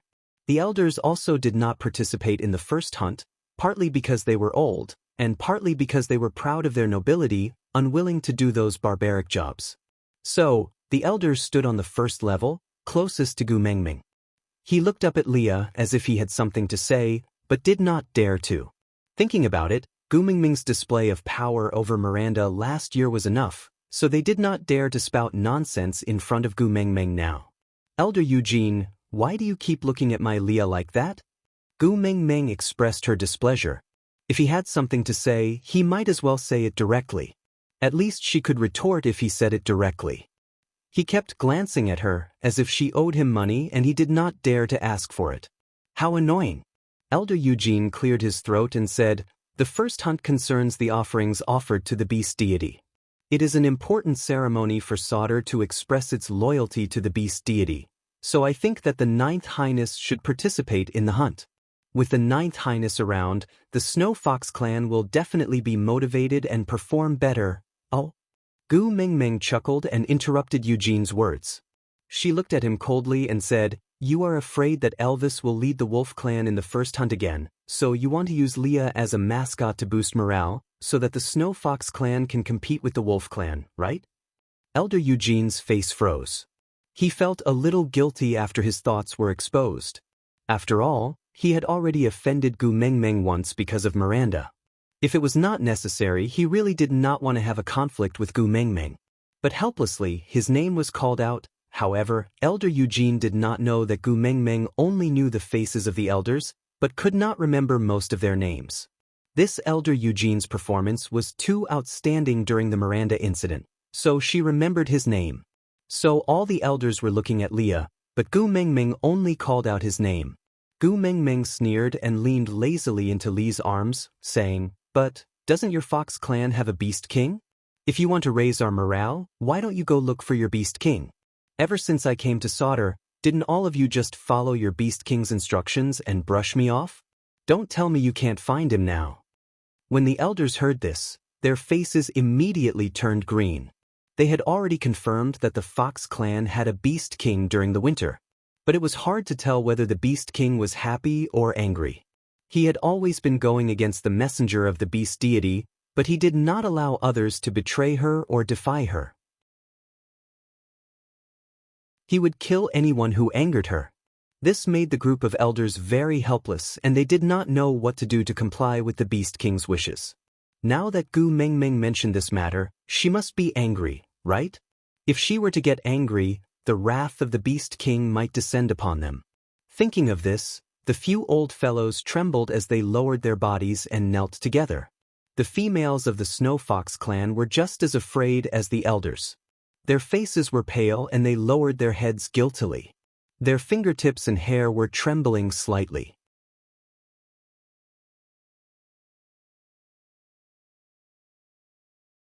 Chapter 1377. Previously in Saint Nazaire, she had impregnated Maya, but Gu Mengmeng had immediately noticed that there was something wrong with Maya's body scent. Moreover, Saint Nazaire only had Leah as a snow fox. Once Maya gave birth, Gu Mengmeng would immediately notice that something was wrong. But Sauter was different. There were only snow foxes here, and the purity of the fox's seductive fragrance was so high when they were in heat. Gu Mengmeng could not smell anything from the females, and it would be normal for them to give birth to snow foxes in the future. Gu Mengmeng could not tell which child was Cole's. Damn it, what was Cole trying to do? Gu Mengmeng's brain worked furiously, but her face remained expressionless. She just smiled faintly. Don't panic, don't be afraid. Although I am the messenger of the beast deity, I do not have the right to stop you from following your beast king. Following the beast king is the innate nature of the beasts. I will not do something so inhumane and force you to not get close to Cole. It's just that I can't be fickle, eating from the boss's grain and sleeping in the west bed. Listening to Cole's arrangements, you want to make use of my man to help you gain face. You guys have taken all the advantages in this world. You can't be so greedy, you will be punished by the heavens. Agu is right. A familiar voice came from the crowd. Gu Mengmeng looked over and saw Cole returning with Qixuan, Kanwo and Jiaoyu. The four of them were in a strange state. They did not seem to be at each other's throats. Instead, they looked like an elder who had just returned from an outing with his 3 children. Gu Mengmeng instinctively sat up straight, her gaze fixed on her 3 sons. Only after confirming that they were not injured or crippled did the suffocating feeling in her chest dissipate. Greetings to the mighty Beast King. The elders of the Snow Fox clan were already kneeling on the ground. Now, even the females were kneeling down, paying their respects to Cole. Cole ignored them. He just stood in front of the deity altar and made a gesture of invitation. Young master, please return to your mother's side. Don't let her worry. Qixuan and his brothers also ignored Cole. They just leaped onto the deity altar and walked to Gu Mengmeng's side. They held her hands. Mother, we're back. Gu Mengmeng had a stomach full of questions but did not say a single word. She just nodded and smiled. Cole turned around and directly knelt in front of everyone. He bowed to Gu Mengmeng and said, Your subordinate Cole leads the Snow Fox clan to pay his respects to the great messenger. Gu Mengmeng glanced sideways, wondering what Cole was up to again. Qixuan patted Gu Mengmeng's arm, gesturing with his eyes for her to accept Cole's worship. Gu Mengmeng did not understand and turned to look at Leah. Leah gave Gu Mengmeng a smiling look, indicating for her to trust Qixuan. Hence, Gu Mengmeng unwillingly replied, "Eh." Qixuan then shook Gu Mengmeng's arm in a coquettish manner, as if he was begging Gu Mengmeng to put up a good front. Gu Mengmeng sighed and pulled the corners of her lips into a smile. Great Fox King, please get up.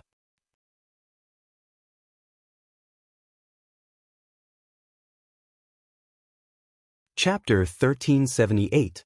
We will obey Lord Beast King's orders. The Snow Fox clan is loyal to Lord Messenger. Heaven and earth can testify. The continuous shouts of oaths were quite inspiring, as if everyone knew something. Only Gu Mengmeng, who was being pledged loyalty to, was dumbfounded, not knowing what was happening. Lord Fox King, since the elders of the Snow Fox clan are so concerned about this first hunt, Why don't you join in the fun and see if you can boost their morale and defeat our wolf clan? Qi Xian stood beside Gu Mengmeng, smiling like an innocent child. But his words made the few old foxes from the Snow Fox clan turn green. No, no. The old foxes objected one after another. What kind of joke was this? Elvis and the rest had already walked for half a day and the distance between them had already widened. The two beast kings were equally powerful, but the Snow Fox clan was not as powerful as the Wolf clan, so it was impossible for them to overtake the Wolf clan. If they let Cole go now and the Wolf clan won, wouldn't that mean that the Snow Fox clan was not a match for the Wolf clan? Even with the Beast King, they still lost. In the future, they would definitely be suppressed by the wolves. They had to design a situation where they could win for sure before sending the Beast King up. They definitely could not let Cole lose to Elvis in his first battle. Qi Xian blinked his eyes and tilted his head in confusion. Didn't you just say to let my daddy Leah raise the morale? How could a mere Ninth Highness be as inspiring as a Beast King? I'm doing this for your own good. Why don't you agree? The elders were speechless. He couldn't possibly say that pushing Leah out to raise the morale of the people was just a pretense and that the real motive was to push all the blame to him when they lost, right? It would be best if he could intensify the family conflict between Leah and Elvis, causing Leah to be dissatisfied with Elvis. This way, he would be more reliant on the power of the Snow Fox clan and recognize his own identity. He would not put his family first in everything, but place the emphasis on his race first. Because only when his race was strong could he have a dominant position in his family. Moreover, he had to make Leah unhappy with Elvis first so that he could incite him to plot something in the future to get rid of Elvis and replace him. The first partner of the messenger of the beast deity should have been from the Snow Fox clan. This was his true motive, but he couldn't say it out loud. The elders looked at each other, speechless. Qi Xian looked at Gu Mengmeng. Gu Mengmeng placed one hand on the back of the chair and rested her chin on her palm. She looked at Qi Xian and said, "Since the Fox King is here, wouldn't it be a waste if we don't show off our skills? Although the werewolves have set off for a while now, they definitely have the advantage in terms of the overall number of prey. It would be unfair to let you join now." That's right, the elder said. Gu Mengmeng glanced at him from the corner of her eyes and he immediately kept quiet, not daring to say another word. Gu Mengmeng then continued, "For the sake of fairness, let's not compete for the most this year, but the biggest? In the end, the person who provides the sacrifice to the beast deity will be the winner. Isn't this fair?" Cole placed his right hand on his left chest and bowed towards Gu Mengmeng like a European knight swearing his loyalty. Then he smiled and said, "I don't care if it's fair or not. As long as it's something that Master wants me to do, I will do it. But, Lord, your beast Yunyang is the hunt. This is, as is your hunting beastly, is Wu. I beast."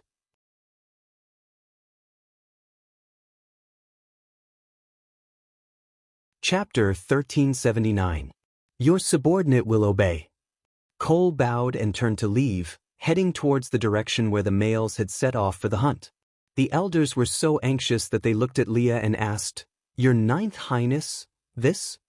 Leah waved his tail and said, "Since the mighty Fox King is here, how can I, a mere Ninth Highness, be in charge of the tribe's matters? All the elders can just follow the Fox King." Sigh. The elders paced around and finally whispered to each other before following Cole's footsteps towards the direction of the hunt. Gu Mengmeng yawned and said, "There will not be any results until nighttime. Females, go back to your own homes and the results will naturally be revealed during the night campfire party." None of the females dared to act rashly in front of Gu Mengmeng and naturally followed whatever she said. Leah carried Gu Mengmeng back to the stone castle and the three little ones exchanged glances before following behind him obediently. The moment they entered the house, Gu Mengmeng immediately turned around and placed her hands on her hips, activating the mode of facing your mother when you fail to advance in the examinations. Seeing this, Jiaoyu gave Kanwu a push and he immediately knelt down without a word. Pinching his ears with both hands, he said, "Mother, I know I was wrong." Before Gu Mengmeng could question him, Kanwu's kneeling made Gu Mengmeng speechless. Gu Mengmeng poked Kanwu's head and said, "A man's knees are worth gold. Who allowed you to kneel? Get up." Kanwu raised his head and said innocently, "The last time I saw Bode teach a father beast, he said that if a female gets angry, she will not be angry if he kneels down and admits his mistake." Gu Mengmeng face-bombed. This was the lousy trick Bode taught Elvis when she chased Leah and Elvis out of the cave and forbade them from returning home. The 4 little ones were indeed present at that time, but it had been more than 2 years. These 4 were still buns then. Tiske, why did he keep remembering these useless things instead of important matters? Mother, it's like this. This time, Qixin was the mastermind and I was an accomplice. Kanwu did not know the details and only followed because he did not want Qixin and I to take the risk alone. Since his fault was the lightest, we decided to push him out to take the beating. Mother, just hit him as you see fit. Once he calms down, Qixin and I will explain to you. Come, please do it. Gu Mengmeng looked at Jiaoyu and laughed in exasperation at this child. Kanwu did the least wrong, so why is he the one getting beaten up? Because I can take a beating. Kanwu explained to himself with an inexplicable sense of pride on his face. Jiaoyu smiled apologetically and wrapped his arms around Gu Mengmeng's arm, acting coquettishly. It's precisely because he made the smallest mistake that Mother didn't hit him too hard. Moreover, Qixin and I are afraid of pain. So Kanwu isn't afraid of pain?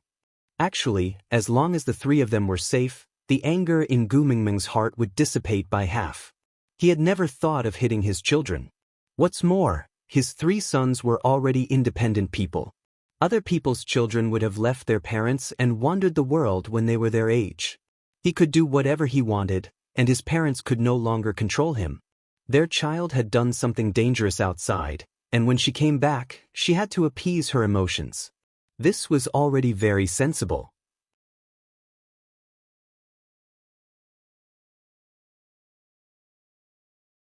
Chapter 1380. Gu Mengmeng tugged at Kanwu and said, "Stand up properly." Kanwu smiled sheepishly and stood up straight. He smiled apologetically and asked, "Mum, if you don't hit me, does that mean you won't be angry? You won't cry, right?" Gu Mengmeng suddenly recalled Leah saying that she had an ultimate weapon and all the males in the family were scared to death. She didn't understand it then, but now it dawned on her. Her ultimate weapon was her tears? Right, there was really such a thing. As a mother, she used her tears to force her son into a cowardly dog. "Why are you crying? Do I look like someone who likes to cry so much?" Gu Mengmeng pinched Kanwu's ears and said, "You rascal, better listen carefully. You are all wolves, do you understand? You should have pride and integrity. If I see you kneeling down again, I will break your legs." Kanwu nodded seriously before asking again, "Left leg or right leg?" "Both legs." Gu Mengmeng was furious. Who did this brat take after? At times like this, shouldn't she just reply, "I got it. Yes, yes, yes, yes"? Would that do? She still dared to ask if it was left leg or right leg. This was simply asking for a beating. Leah hugged Gu Mengmeng's waist and said, "You said it so harshly, but I wonder who it was." On the Moda Mountains, the moment she heard that the children were in Cole's hands, she was so scared that she cried and threw a tantrum. She even jumped off the cliff and threatened to kill herself, forcing Gregory to bring her back to Sauter to save her sons. If not for Gregory's quick reflexes, I'm afraid he wouldn't have the chance to break their legs in the future. Li's casual words made the 3 Qixin brothers tremble with fear. Kanwu was a man of action. He directly snatched the person from Li's arms and turned her left and right to take a closer look. He was so anxious that his brows were tightly knitted together. "Mum, are you injured? Does it hurt anywhere?" Aya, you call me a tiger and rash every day. Now I finally know who I took after." Gu Mengmeng was dizzy from being turned around by Kanwu. She raised her hand and knocked his head. "What are you saying? I am your mother." "I know, how can I not know you?" Kanwu sighed helplessly. Then he was suddenly shocked. He held Gu Mengmeng's head and looked at it carefully. Oh no, I don't know if she hurt her brain." "Little bastard. You're the one who broke your head." Gu Mengmeng felt like crying but no tears would come out. She slapped Kanwu's hand away and said, Your father protected me well and Gregory caught us with one hand. I did not fall at all. Kanwu then heaved a sigh of relief. He looked at Gu Mingming worriedly and asked, "Really?" Gu Mingming exclaimed, "Ah, really?" Kanwu hesitated for a moment, then stretched out 3 fingers and asked, "How many are these?" Gu Mingming held her forehead and said lifelessly, "3." Kanwu was finally relieved. He hugged Gu Mingming and said, "Thank the heavens, you really didn't break anything. My mother, my dear mother, you can't do such a reckless thing in the future. How old are you? How could they not consider the consequences of their actions? Tell me, how can we work hard in the future with peace of mind? We were so worried. We didn't even see and Mum was gone."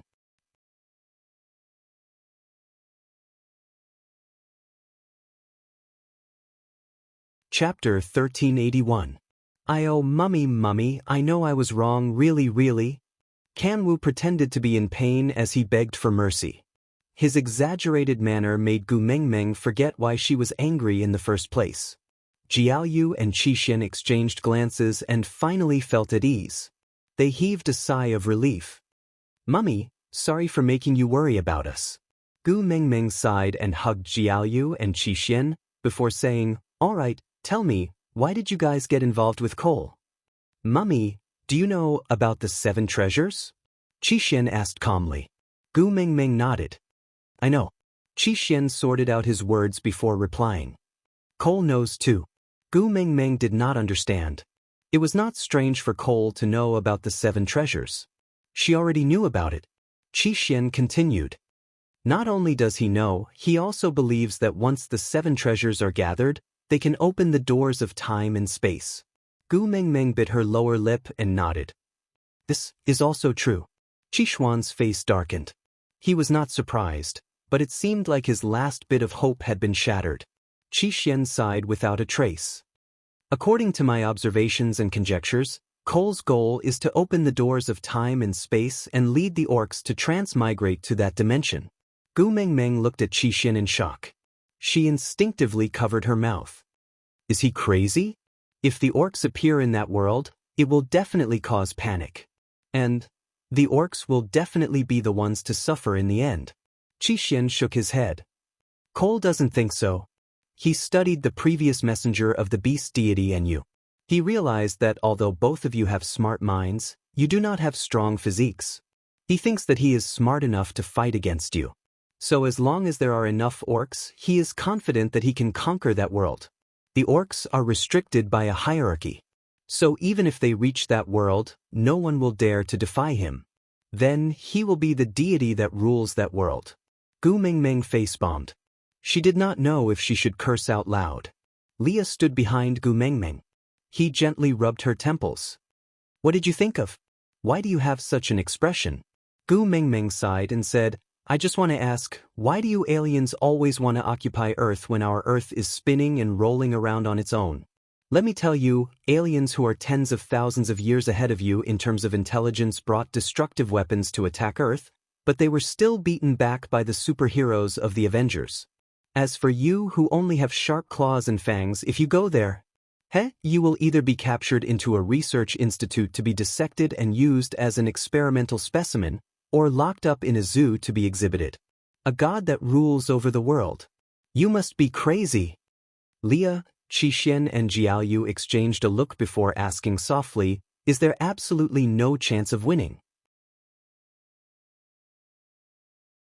Gu Mingming nodded and said, "I guarantee that if Cole appears on Earth with his orc army, they will all be wiped out in less than an hour. Game over."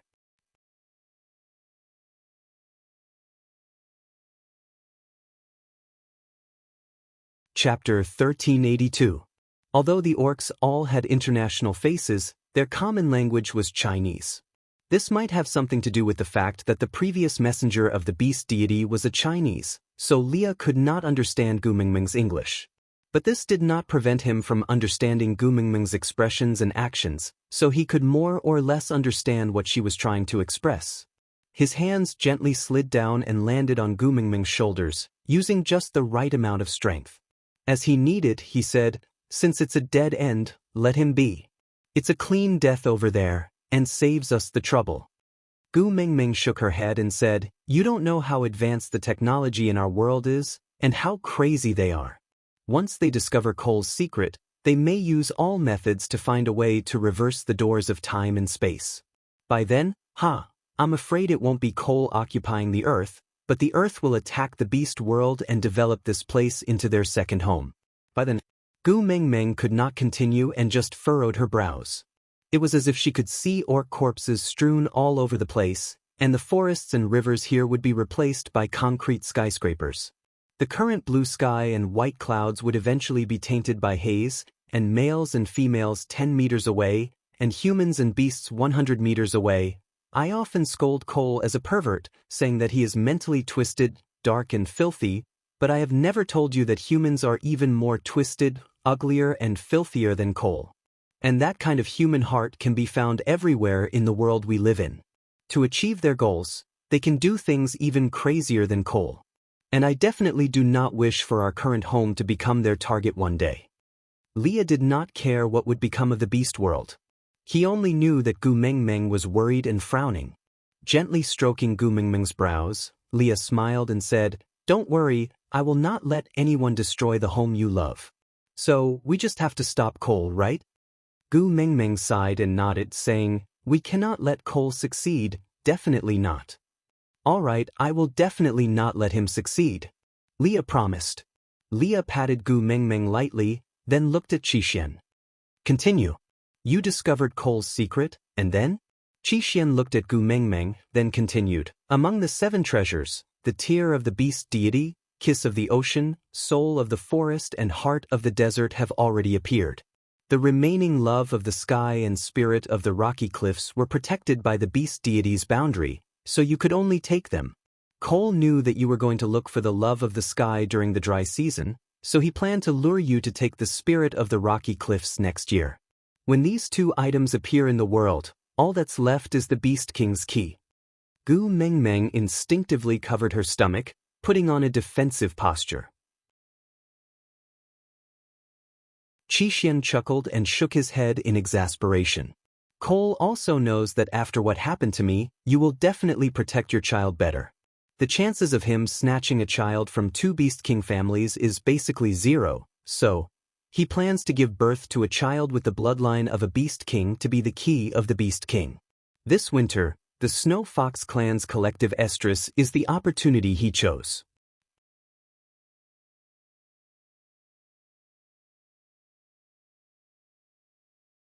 Chapter 1383. At the mention of Cole just now, all the females lowered their heads guiltily, which meant that all of them could have had an affair with Cole during the winter. Lexi alone had given birth to 9 little foxes this year. Including the other females, there would be a total of 23 snow fox cubs born this year. Damn it, did she have to kill all 23 cubs just to stop Cole? Then what was the difference between her and Cole?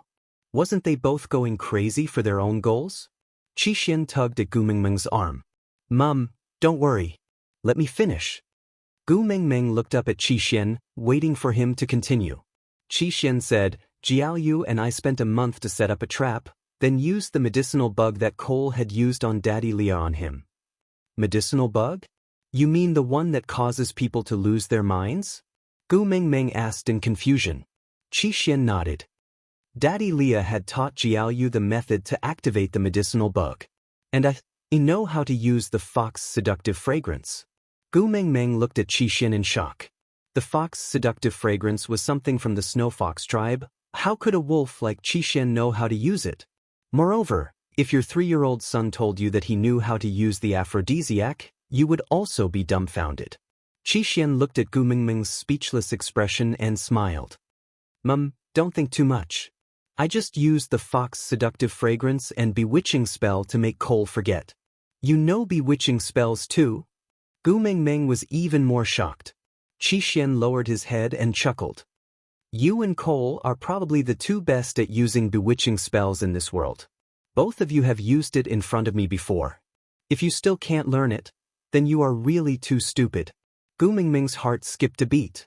She pursed her lips and looked at Qixuan guiltily. "You know that I used bewitching spells on you?" Qixian nodded honestly. I know.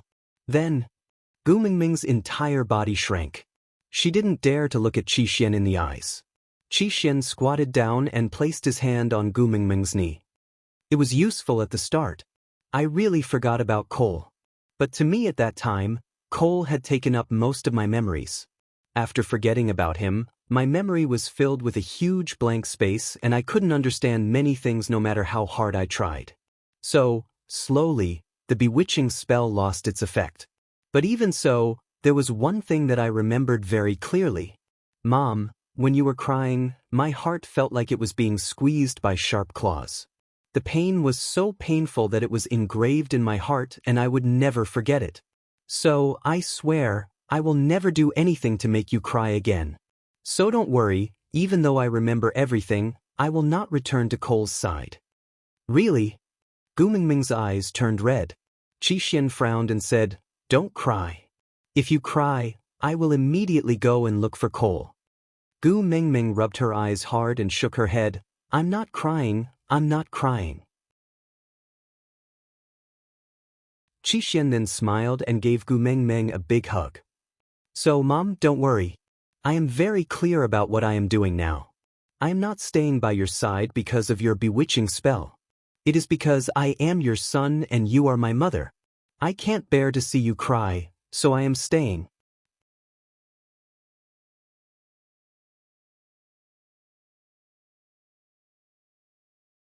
Chapter 1384. After calming Gu Mingming down, Qixian continued. To prevent a situation like mine from happening again, we only tampered with a small portion of Cole's memories. We did not delete or change too much of it. Gu Mingming asked, What did you change? Qixian smiled and squinted his eyes. Mum, can I not say it? Gu Mingming shook her head resolutely. I know this is very annoying and will make you feel that I am over-monitoring you. But sorry, all mothers in this world are the same. Qixian lowered his head and smiled. It's not that I feel there is a problem with you over-monitoring me. The problem is that I am afraid that if I say it, your partners will kill me. Gu Mingming face-bombed.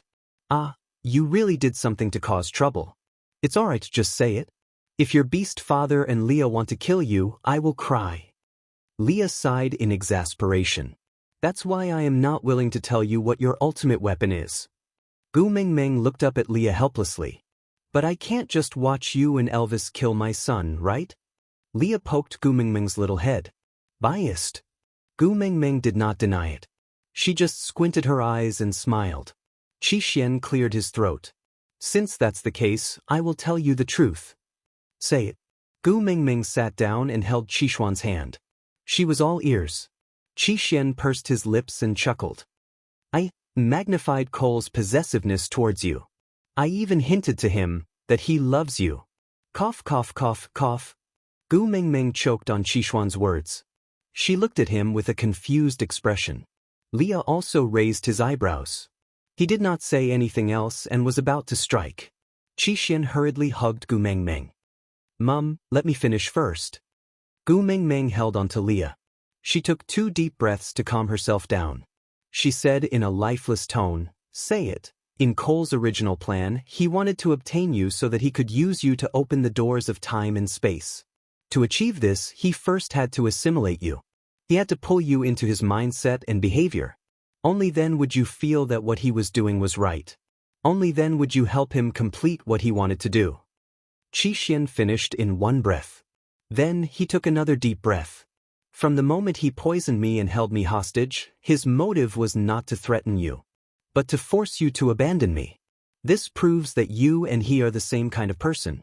As long as someone hinders you, you can eliminate them even if they are your family. Just like how he treated Daddy Leah and the First Highness of the Snow Fox clan. But no matter how much you've been hindered because of me, you've never given up on me. You'd rather compromise yourself over and over again, but you've never thought of taking the simplest path of killing me to end everything. Gu down him down.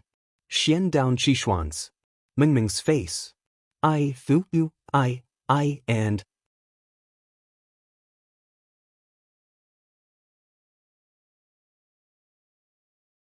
Chapter 1385. So when we were in Zacharias, I volunteered to stay behind to fight Leonard.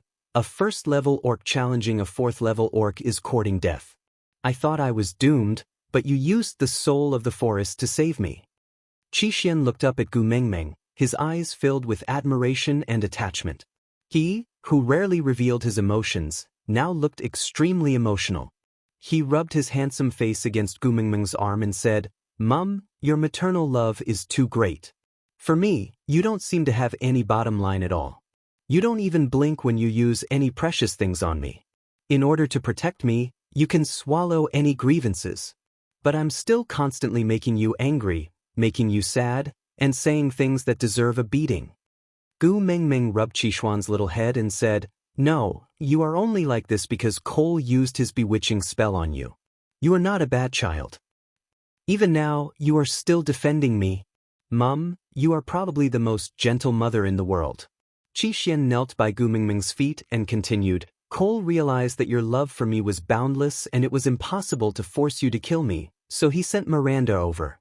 Gu Mengmeng's eyes widened. Gu Mengmeng raised her eyebrows and looked at Qi. Qi smiled and said, "He knows that you treasure Daddy Leah, so he specially sent Miranda over to annoy you. He hopes that Daddy Leah and Miranda will have an amicable relationship, and then you will kill them. That way, he can prove that you are the same kind of person as him and that all traitors deserve to die. And then it should be, you cannot wait for others to betray you before you kill them. In order not to be betrayed, you must first kill everyone who might betray you." It seems like he learned something from the words left behind by the previous messenger of the beast deity, something like, "I would rather betray others." Gu Mengmeng thought for a moment and said, "I would rather betray the world than let the world betray me." Qi nodded and said, "Yes, that seems to be it." Gu Mengmeng laughed coldly and said, "Is this Cole trying to learn from Cao Cao?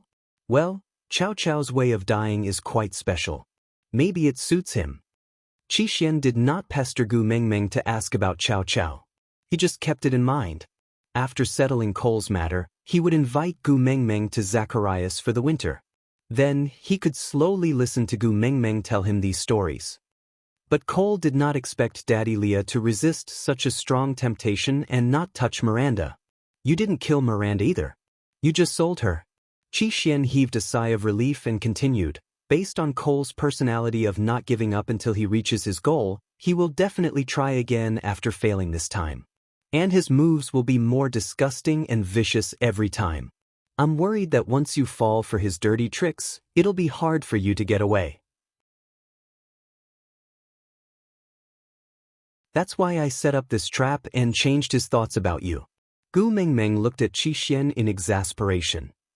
"Do you think that as long as he falls in love with me, he will not scheme against me or hurt me? But my silly son, do you really think that someone like Cole knows what love is?" Qi shook his head and said, "He is not worthy of loving you." Leah nodded in agreement. Qi had said all day and this was the most pleasing to the ear.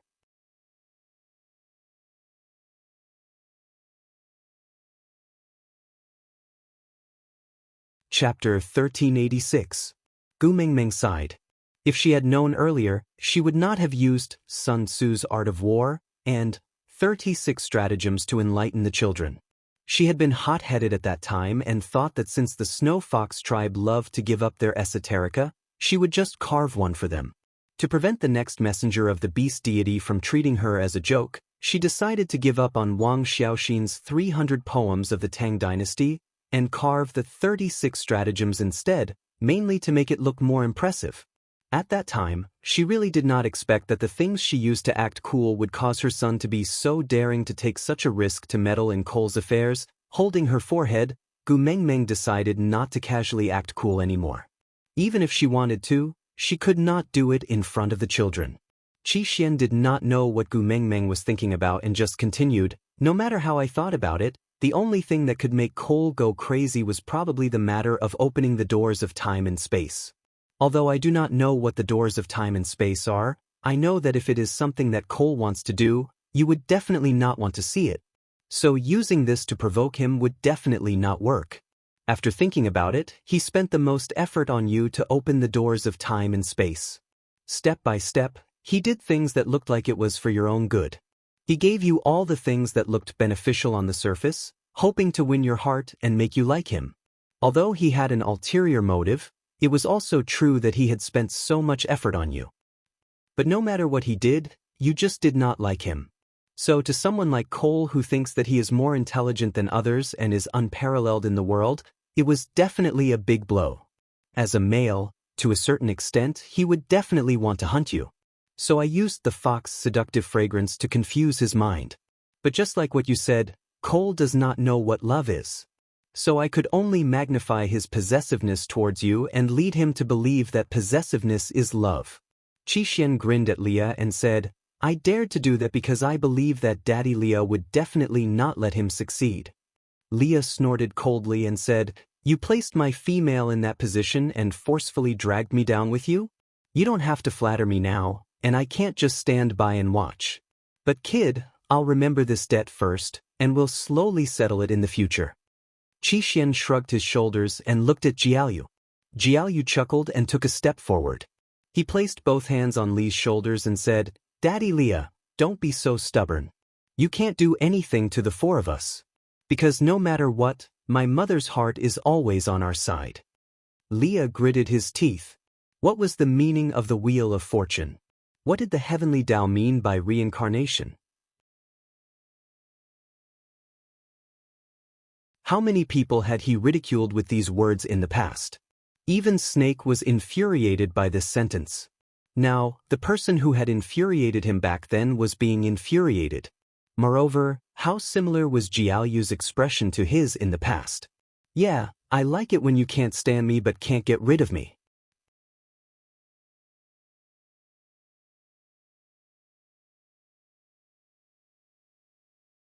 Chapter 1387.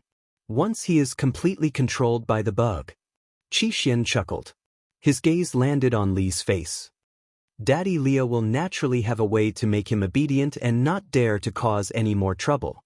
But he is so suspicious. How could he not discover that you had planted the bug in his body? Back then, your daddy Leah had removed it because he discovered it himself. I guess that Cole must have the ability to do so. Gu Mengmeng really did not think that Cole would be so easily controlled. With his cautiousness, he would have immediately become suspicious the moment he realized that he could not control his emotions. Qixuan said innocently, We did not plant the bug in his body.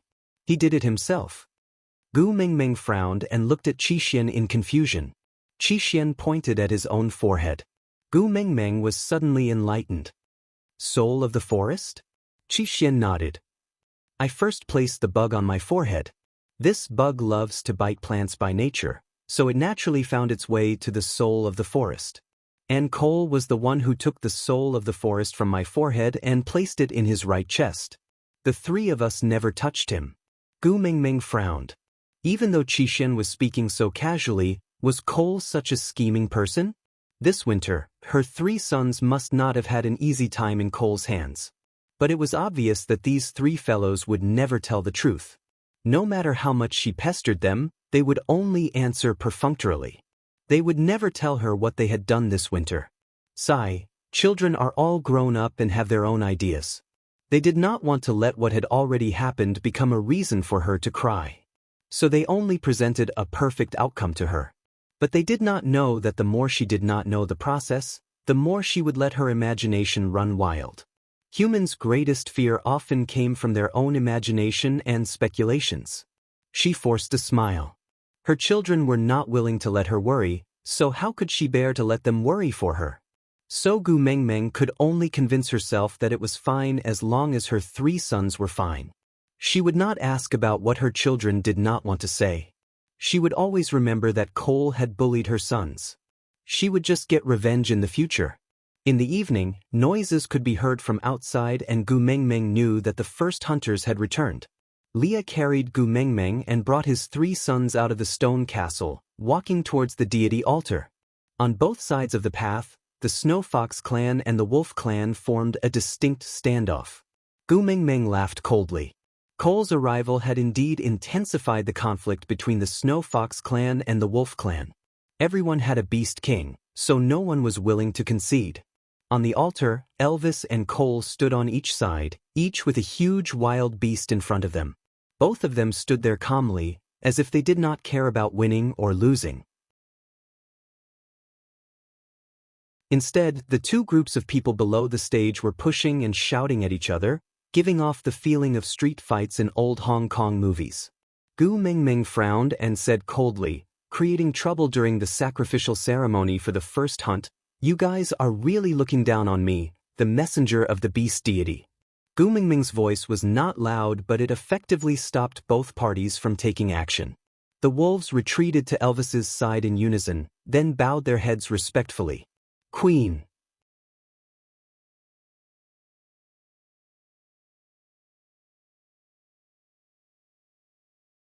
Chapter 1388.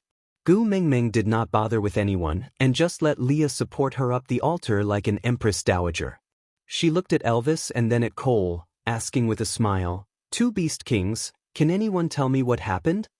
Elvis walked to Gu Mingming and held her other arm, then said softly, "It's just the Wolf Clan and Fox Clan fighting over whose prey to use for the sacrifice." Gu Mingming sat on the chair on the altar and held her chin, saying, "Oh, all right, then you guys fight it out. Inform me when you have a result." Cole bowed and smiled. "Since the great messenger is already here, then let the great messenger make the decision." "That's not appropriate," Gu Mingming said nonchalantly. Cole smiled and looked at Gu Mingming dotingly, saying, "The great messenger represents the beast deity and is a supreme being. Everything she says is right. What's inappropriate about it?" Gu Mingming nodded and said, "All right, then the Fox Clan will have their prey for the sacrifice." The moment Gu Mingming finished speaking, the people from the Snow Fox Clan raised their heads and puffed out their chests, looking at the Wolf Clan who were still arguing with them with a provocative and contemptuous gaze. Although the Wolf Clan was not convinced, it was the Queen's decision after all. Without the Wolf King expressing his stance, they did not dare to act rashly and could only lower their heads and bear with it. Gu Mingming saw everything and waited for the Fox Clan to forget themselves before speaking again. "Warriors of the Wolf Clan, carry your prey back to the stone castle with me. We will hold a night campfire party. Huda, follow your brothers and carry your father's prey up. I want to bring it home to eat myself." In an instant, the atmosphere was tense and the faces of the Snow Fox Clan froze. "Great Messenger, this sacrifice cannot be without you." Elder Eugene wanted to block Gu Mingming's way, but was blocked by the people from the Wolf Clan. He could not get close to Gu Mingming. Gu Mingming stopped in her tracks and said, "Don't you have the Fox King here?" When he was the leader of Sauter, he also hosted many sacrifices. He couldn't have forgotten how to host after wandering for a few years, right? But it doesn't matter. The next time I see the Beast God, I'll explain it to him. It's not convenient for me, the Wolf Clan's queen, to interfere with the Fox Clan's affairs, so I asked the Fox King to manage it on my behalf. My father has always doted on me, so he won't blame me for being lazy. Eugene wanted to say something else, but Gu Mingming beat him to it. "The sacrificial ceremony should be quite busy. I shall not waste your time." With that, Gu Mingming raised her head and shouted at the top of her lungs, "Loris, bring your tribesmen and come with me. Kiara has not seen you for a long time. Let's go play together today." Lawrence was Kiara's beast mother. Ever since she placed Kiara in Sandy's house, she used the excuse of being a child to hang out with Sandy and gradually became familiar with Gu Mingming. Although the people from the 16 tribes were not as smart as the Snow Foxes, they still had this little bit of foresight. Hearing Gu Mingming call out Loris, they naturally understood that she was dragging the 16 tribes along with her to the campfire party with the Wolf tribe, leaving the Snow Foxes here alone to worship.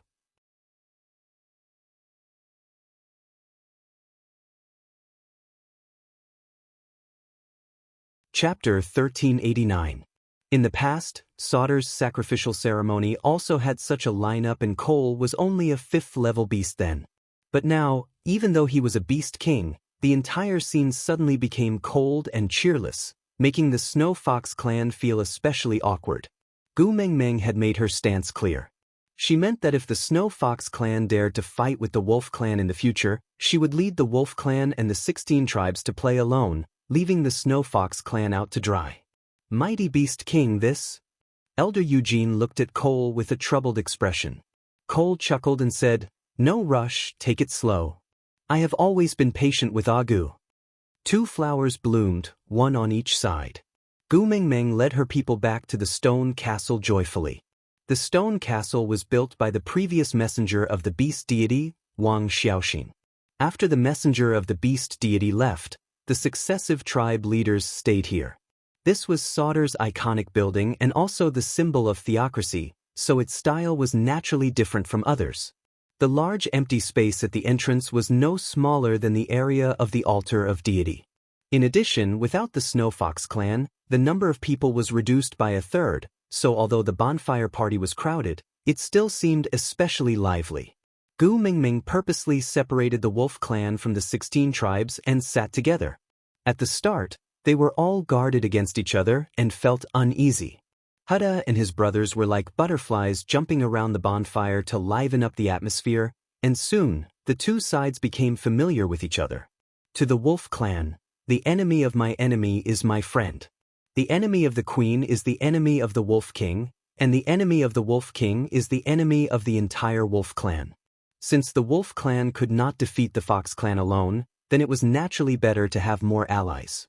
For the 16 tribes, it was very difficult for them to survive in the gap between 2 tribes with beast kings. They did not think that they could fight against either the wolf tribe or the fox tribe. The best way was to rely on one of them and form an alliance with them. The so-called choice between the 2 tribes was actually a choice between the 2 beast kings. It was obvious that the wolf clan was closer to the messenger of the beast deity, and there was a 9th highness in the family of the messenger of the beast deity. Once this 9th highness successfully leveled up and broke through his limits to activate the Beast King bloodline like Elvis, then this legitimate Beast King would become the true leader of the Fox clan. Cole, that stray Beast King, would at most be a fake. By then, the Fox clan and Wolf clan would belong to the messenger of the beast deity. Hence, the priority of choosing a side in advance was naturally to follow the messenger's wishes. In today's sacrificial ceremony, the emissary's attitude was obvious. With such a consensus, the atmosphere between the 2 races naturally became harmonious. On such a night, it was inevitable that another fiery blind date would take place. Gu Mingmeng held her forehead and sighed. "We can't sleep at home tonight, let's go out and lie low for a while." Elvis and Leah were used to Gu Mengmeng avoiding other people's mating scenes, so they did not say much and left quietly with Gu Mengmeng. They had originally wanted to go to the stream to look at the stars, but Gu Mengmeng insisted on going to Sandy's house. The reason was simple: if I don't sleep, no one else is allowed to sleep.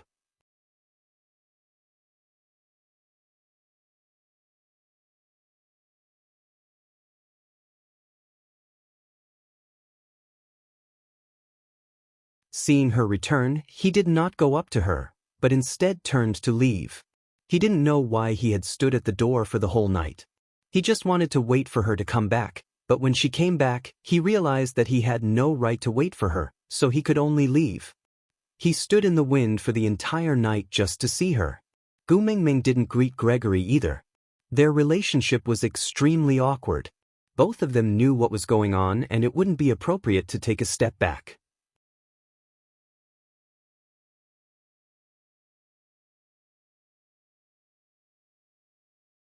Chapter 1391.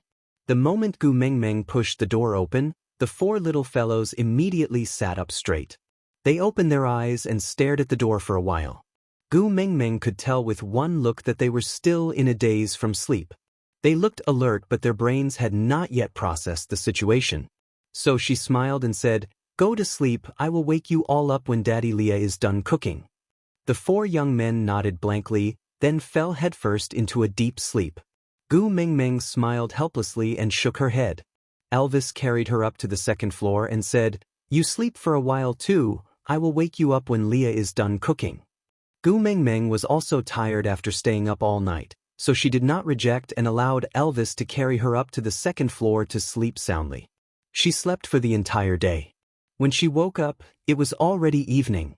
Rubbing her eyes, she went downstairs and saw her 4 sons surrounding Elvis. It looked like they had been fighting for quite a while. The 4 sons were all sweating profusely, but their eyes were shining with excitement. Elvis was fighting 1 against 4 with ease. The 4 little fellows could not gain any advantage in front of Elvis in any way they cooperated. Leah stood against the setting sun and his shadow was elongated by the sunlight. He pointed in Gu Mingming's direction, and when he saw her coming downstairs, he could not help but smile. He lifted the lid of the pot and said while scooping some food, "Mingming, you're awake? You must be hungry, come and eat." Gu Mingming nodded and walked to the dining table. Leah had just placed the bowls on the table when the 4 sons had already crowded around the table and sat at their seats. Gu Mingming used a beast's skin to wipe the sweat off Kanwa's forehead, who was sitting closest to her. She smiled and asked, "Look at what you guys did, you're all sweaty." Kanwa chuckled and said, "Mum, fighting with the Beast King is really exhilarating." Gu Mingming smiled helplessly and said, "We did not gain any advantage, what's so exhilarating about it?" Kanwa looked at Gu Mingming seriously and shook his head, saying, "Which wolf tribe can gain any advantage from the Wolf King? We will definitely lose, but just the 4 of us daring to attack the Wolf King is already much more valiant than the other wolves. Didn't you see Mother-in-Law's 7? I heard from Colin that they're usually rampant at home, but when they're in front of the Wolf King, they're all docile and don't even dare to breathe loudly." Gu Mingming patted Kanwa's little head and said, "Yes, yes, yes. You 4 brothers are the most ferocious. Why don't you take a look at who gave birth to your sons?" Kanwu was grinning so widely that only his teeth could be seen. He was obviously very pleased with himself. Gu Mingming continued, "But why don't you call him Father Beast? Should we call him Wolf King?" Kanwu straightened his neck and said arrogantly, "When my Kanwa's father is more honorable than the Wolf King, I will naturally call him father." "Silly son, parents are the most honorable titles in this world. No other titles can replace them." Kanwa shook his head and said, "No. One day, when I become a Beast King, I will call the Wolf King Father Beast." Gu Mingming was helpless. Her son was very ambitious and she could not possibly pour cold water on him. Moreover, Elvis himself did not say anything, so what else could she say? She just rubbed Kanwa's head and asked, "What about me? Do you still call me Great Messenger or Snake King in the future?"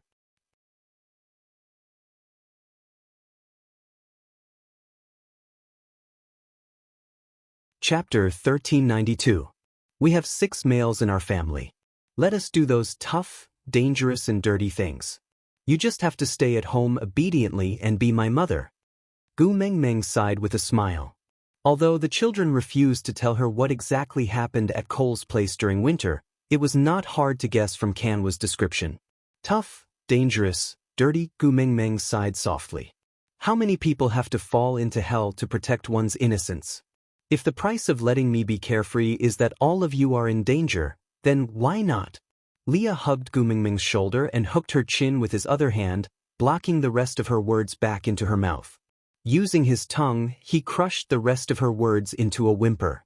The kiss was deep, and when he let go, Gu Mingming looked at Leah with her face flushed red. He then chuckled and said, "As long as we can protect you completely, even if we fall into hell, we will still feel that we have a bright future ahead of us. So, keep away your what-ifs and what-ifs. Just be a good little fairy and let us protect you. If you dare to do what you did on the Mota Mountains a second time, I will definitely return the favor and let you see everyone you care about die in the most tragic way in front of you, including me." Gu Mingming shrunk her neck and smiled. "Didn't I already explain? I only dared to jump because I was certain that Gregory would catch me. That was just an immature method to threaten others. I wasn't really seeking death. There are many ways to achieve your goal, but you chose the one that drove Elvis and me crazy." Leah looked at Qixin faintly. "You abandoned us for him. This makes me very unhappy." Gu Mingming knew that Leah would not really kill Qixin, but if he wanted to be evil, he would have endless ways to torture others. She was not willing to let her precious son fall into Lee's evil hands. Hence, she immediately gave in and hugged Lee's waist. Smiling, she said, "Isn't it because I am not as smart as you, that I could only think of such a method that would harm myself? Why don't you tell me what you were planning to do at that time? I will learn well and not make such a mistake again. How could Leah not know what Gu Mengmeng was thinking? However, he wasn't going to do anything to Qixin anyway, so he decided to go along with her wishes. He pinched her little nose and said, "It's very simple. You just have to sing a song." What do you want to sing? Gu Mengmeng was confused. Leah chuckled. In the beast world, only two races know how to sing, the mermaids and the birds. The difference is that only the females of the mermaid clan can sing, while only the males of the avian clan can sing.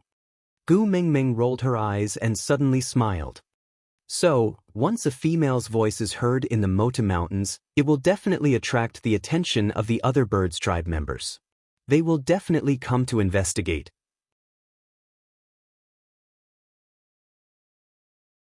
As long as we attract everyone's attention, the success rate of finding one or two people who can send us down the mountain will be very high. Gu Mengmeng knocked her own head regretfully and said, "I'm so stupid, why didn't I think of that?" She had set her sights on Gregory and thought that he was the only one with wings in the world. But then again, how do you know that only males can sing?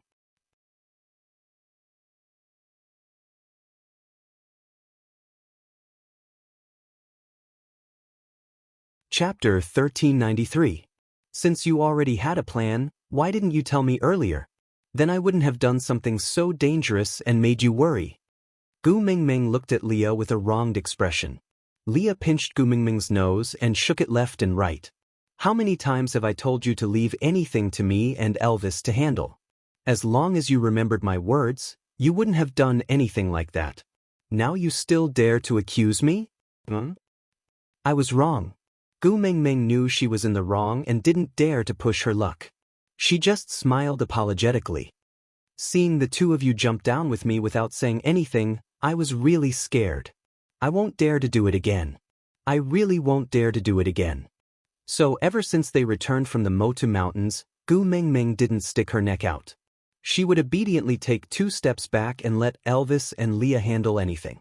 Even when coal appeared in solder, Gu Mengmeng didn't bother to handle it. She trusted that Elvis and Leah would have their own arrangements. Tilting her head, Gu Mengmeng asked again. I have another question. Leah. Gu Mengmeng.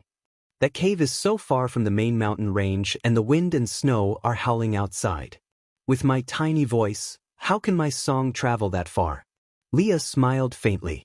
He bent down and blew gently into Gu Mengmeng's ear. If your voice doesn't work, there's still your scent. Don't forget, you have a scent that can make all males go crazy. As long as Elvis and I work harder, we can make use of that wind to make all the males on the Mota Mountains go crazy. Scent, fox seductive fragrance. Gu Mengmeng glared at him. She crossed her arms in a defensive position. You actually want me to sell my body? Leah grinned. With Elvis and me protecting you, no one will be able to get you. As long as that group of males who were driven by their primal desires approach the cave, Elvis can unleash his beast pressure to subdue them. Then he can preach righteousness, threaten and tempt them, or even use bewitching spells if that doesn't work. Anyway, there are countless ways to make them obedient. Gu Mengmeng held her forehead and said, Leah, I really realize that a fox will always be a fox. I admit defeat and will never act smart in front of you again. Leah poked Gu Mengmeng's brows and said, I will listen to it for now. Gu Mengmeng laughed mischievously. She had no choice. Her credibility with Elvis and Leah had long been destroyed. There was nothing she could do even if they did not believe in her promises. After the meal, Kanwu and Qixin bade farewell to Gu Mengmeng. They were not around at the end of winter, so Zacharias was probably in chaos. Burke could not handle the situation alone, so they had to return as soon as possible to stabilize the situation. Gu Mengmeng hugged her 2 sons, reminding them not to risk their lives in the future and to be more careful in doing things. The 2 of them just chuckled and did not answer her directly. Gu Mengmeng understood that in their hearts, they had already decided that males should shield females from the wind and rain, not letting females come into contact with any danger. So these 2 sons would still use their own methods to protect her next time. Gu Mengmeng took a step back. At least promise me that you will ensure your own safety as much as possible. We will. Qi hugged Gu Mengmeng back. Mum, you should smile more. Your smile is the prettiest.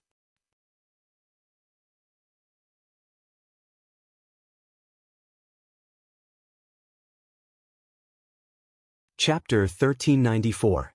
After sending Qi and Kanwu off, Jiaoyu and Heda started to busy themselves with the affairs of the tribe. The marriage alliance between the 16 tribes and the Wolf clan caused the internal situation of Sauter to be unstable. The Snow Fox clan had originally thought that with Cole as the Fox King, they would be able to stand up to the Wolf clan. Although Elvis was Gu Mengmeng's partner, the Snow Fox clan was still a native tribe and had a different foundation. But who would have thought that during the first hunt, Gu Mengmeng would gather the 16 tribes and the Wolf clan together? The situation instantly changed from a three-way fight to a one-sided fight, making it difficult for the Snow Fox clan to fight alone. But Cole was someone who did not care and ignored the situation, as if he did not care about the fate of the Snow Fox clan at all. So, the elders could only find another way to save the nation. That morning, Gu Mengmeng was carried by Leah to Sandy's house. At the border of Sandy's territory, she saw a familiar person. Arnold, a third-level male from the Snow Fox clan, was the one who had started the first battle with Hodgson on the day of the marriage alliance between Sandy and the Wolf clan. He was the leader of the younger generation. Great messenger! Arnold bowed respectfully to Gu Mengmeng. Gu Mengmeng looked at him in confusion. You're here, for something? Arnold nodded and said, I'm here to confess to female Sandy. Confess? Gu Mengmeng was even more surprised. Didn't the Snow Fox clan never marry outsiders? Going back 8 generations, even when Wang Xiaoxin was still alive, she did not have a single Snow Fox as a partner. They would rather raise their clans and become her followers, but none of them became her male. Leah was the only exception in the entire Snow Fox clan. When her identity as the messenger of the beast deity was exposed, although the Snow Fox clan did not dare to say anything openly, they did not hold back against Leah. It was only after Gu Mengmeng became the Beast King and became more domineering due to the influence of Snake's memories did they gradually restrain themselves. As the respected messenger of the beast deity, the Snow Fox clan did not welcome her. But this Arnold suddenly confessed to Sandy, a half-orc? It wasn't that Sandy wasn't a good person. It was just that the Snow Fox clan was an arrogant race, and they couldn't help but be suspicious. Leah swayed his tail and smiled. Do you think that I, the Ninth Highness, am not strong enough to stabilize the relationship between the messenger of the beast deity and the Snow Fox clan, so you want to imitate the Wolf clan and form a marriage alliance with Sandy? Gu Mengmeng frowned. She looked at Arnold with a guarded expression. Arnold did not avoid the question. He smiled and replied, After all, the Ninth Highness's heart is not on the Snow Fox clan side, isn't it?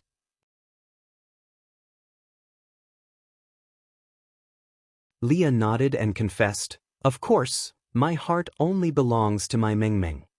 That's why the Snow Fox clan has to find another way out. Arnold admitted that he had proposed to Sandy for the sake of a marriage alliance. Go back. Gu Mengmeng said, I will not allow anyone with ulterior motives to get close to Sandy. Arnold didn't leave. Instead, he calmly asked, Don't tell me that the members of the Wolf clan don't have ulterior motives when they mate with Sandy? Or is it that the great messenger favors one and discriminates against the other? The things that the Wolf clan can do, the Snow Fox clan cannot? Gu Mengmeng was speechless. The 7 wolves from Sandy's family mated with Sandy because they wanted to rope Gu Mengmeng in through Sandy. This was the truth and there was no way to deny it.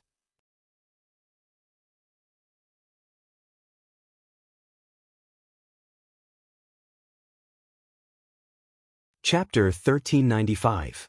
So, even though the 7 wolves had impure motives, they would not do anything to harm Sandy. But the Beast King of the Snow Fox clan was Cole. She did not trust Cole, so she did not trust everyone in the Snow Fox clan.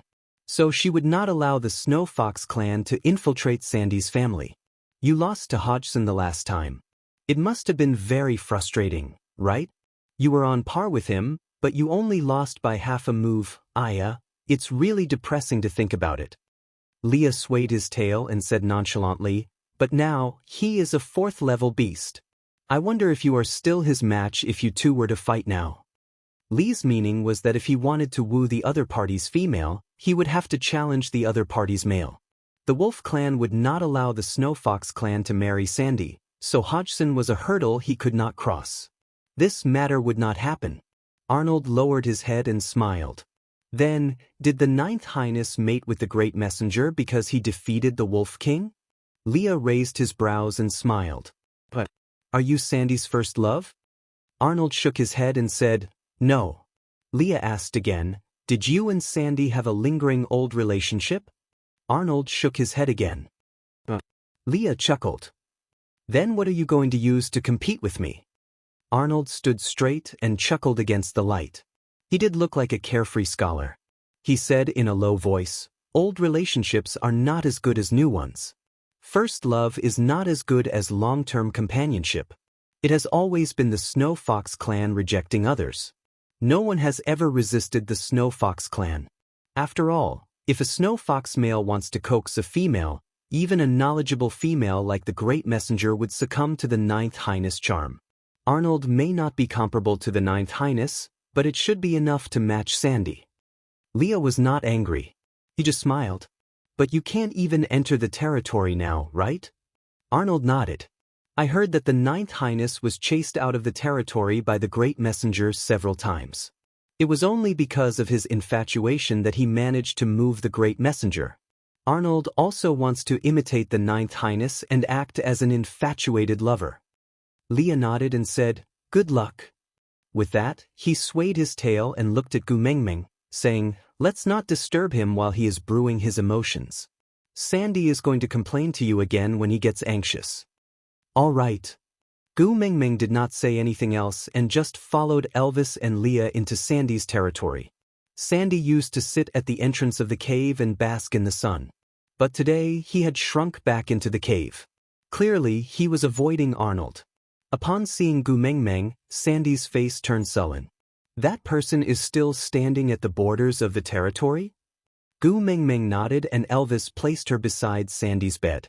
Gu Mengmeng sat in front of Sandy and hugged little Dodgy in her arms. She teased her and said to Sandy, since you don't like him, just get Colin or Hodgson to chase him away. Why do you have to hide like this? You make it sound like you did something wrong. You're tuning in to the Passion Pages YouTube channel. We're so grateful for your support and don't forget to subscribe to join us on this incredible journey through captivating stories. Your generosity through donations truly makes a world of difference, as it's the primary source of revenue that allows me to expand and enhance this channel for you. Thank you from the bottom of my heart for being a part of this adventure.